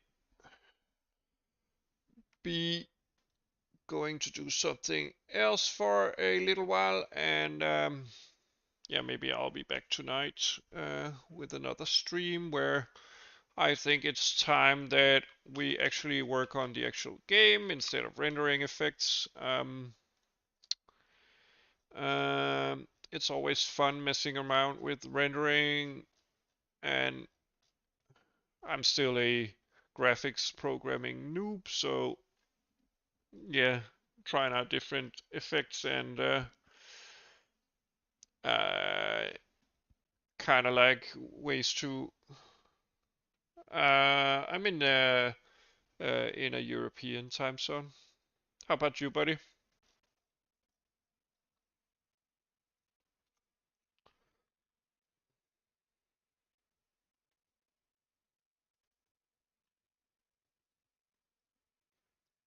Maybe I shouldn't increase this, but maybe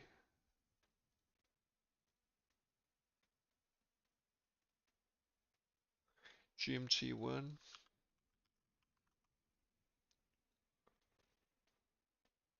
Oh, okay. So you're 1 hour behind me, I think.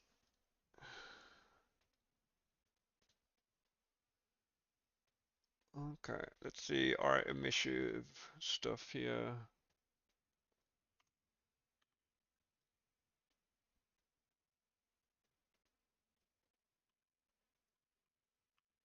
I think this glow here is fine. Maybe a bit more intensity to it.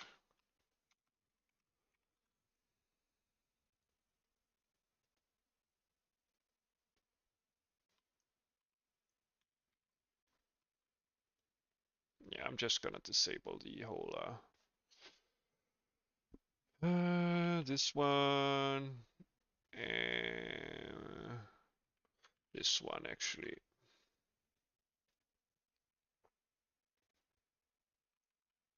Yeah, let's just use this standard one. Okay. Whoops.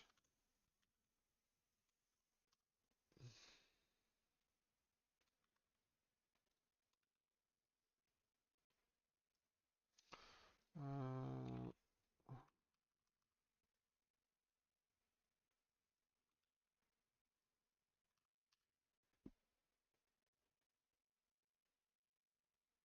all right, but thanks for tuning in and good luck with your project. I hope to see you around here in the future.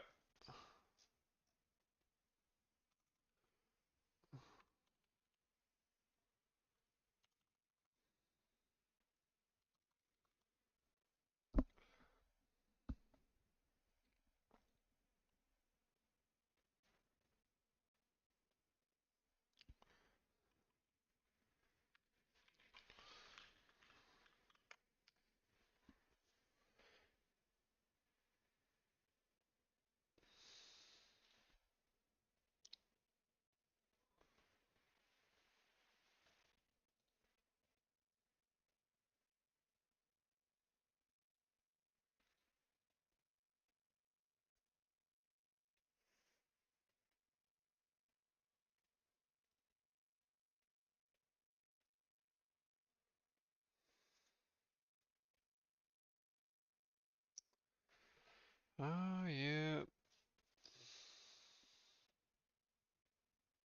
Yeah, so screen space stuff, not so good. For everything, at least. It's definitely good for bloom. We need to do bloom in the screen space. Gamma correction, of course.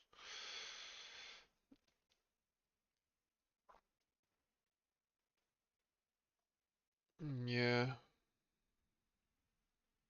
How much more memory did we actually end up using by applying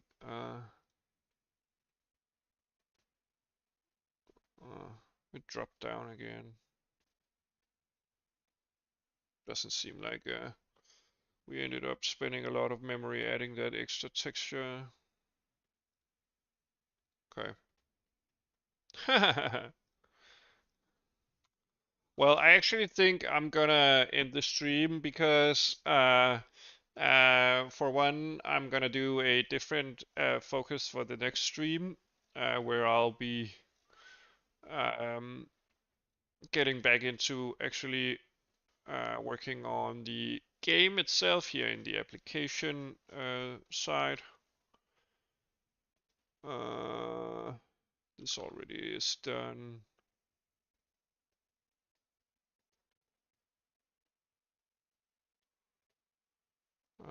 Yeah, this I did this.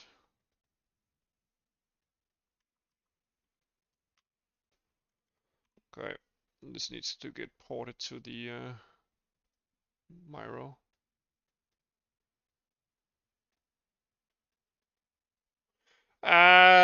Somewhat, yeah. I'm the first prototype here is something um like a yeah, I want to do something like a terraforming game where you build buildings. So yeah, this is a heat tower. As you can see here, there's a build function with an overlay and a hologram. Um, so the idea is this is a heat tower. It kind of like heats up the planet that you're on, and then we of course need to manipulate different gases in the atmosphere and um, yeah, gases slash liquids, and then maybe even eventually be able to grow some vegetation and thereby quote unquote terraforming the planet, maybe some resource mining, stuff like that.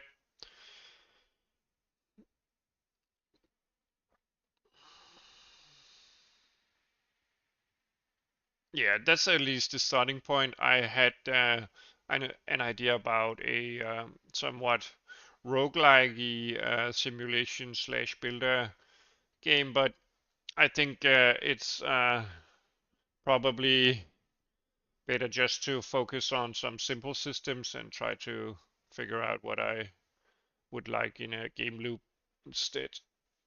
So I'm still in the process of defining this stuff. And since I'm implementing everything from scratch besides the UI, yeah, it just takes a long time. So I've spent a few weeks on this game engine here with AABBs, a bit of simple collision detection, uh, and then this heat tower that actually has a bloom effect where this glows, and a skybox and stuff like that. Yeah, it's really, really nice. I really enjoy it. Also, each iteration kind of like gets better. So this rendering front end stuff here is definitely the best renderer code I've written so far. It's very robust and very fast. Let me just show you. I do profiling and for instance, the front end stuff in microseconds is like nothing. So the front end computations are the application is allowed to do a draw call like simply this. It just specifies the information about the draw call itself, and the backend or the front end kind of like translates it into a series of backend draw calls and render passes. Um, so yeah, the API has a nice interface. I really like that.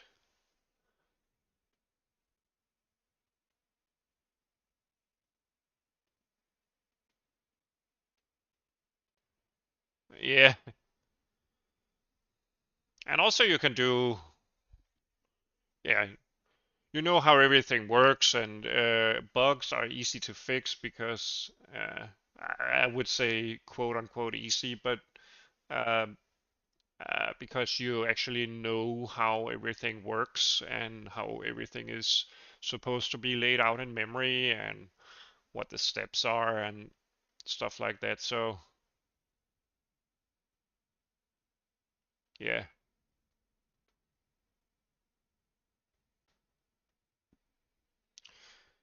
yeah, and I just like do a map here of what I need to do to track everything. Yeah, so yeah,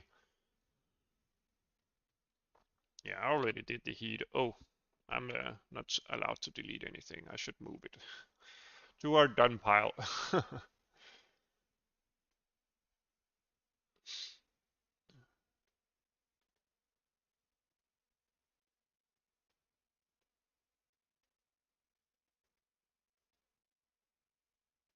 Yeah, I could give myself a role like that.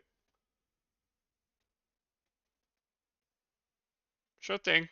Thanks for the advice. And welcome to the Discord server. Nice to have you.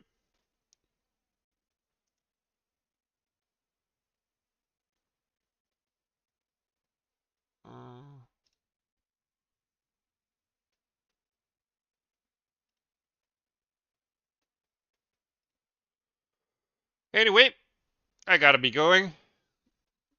It was nice hanging out with you guys here on the stream, and hopefully you found it helpful, entertaining, or just yeah, a bit funny. Uh, anyway, if you want to support the channel, feel free to comment, like, or subscribe, or check out the description.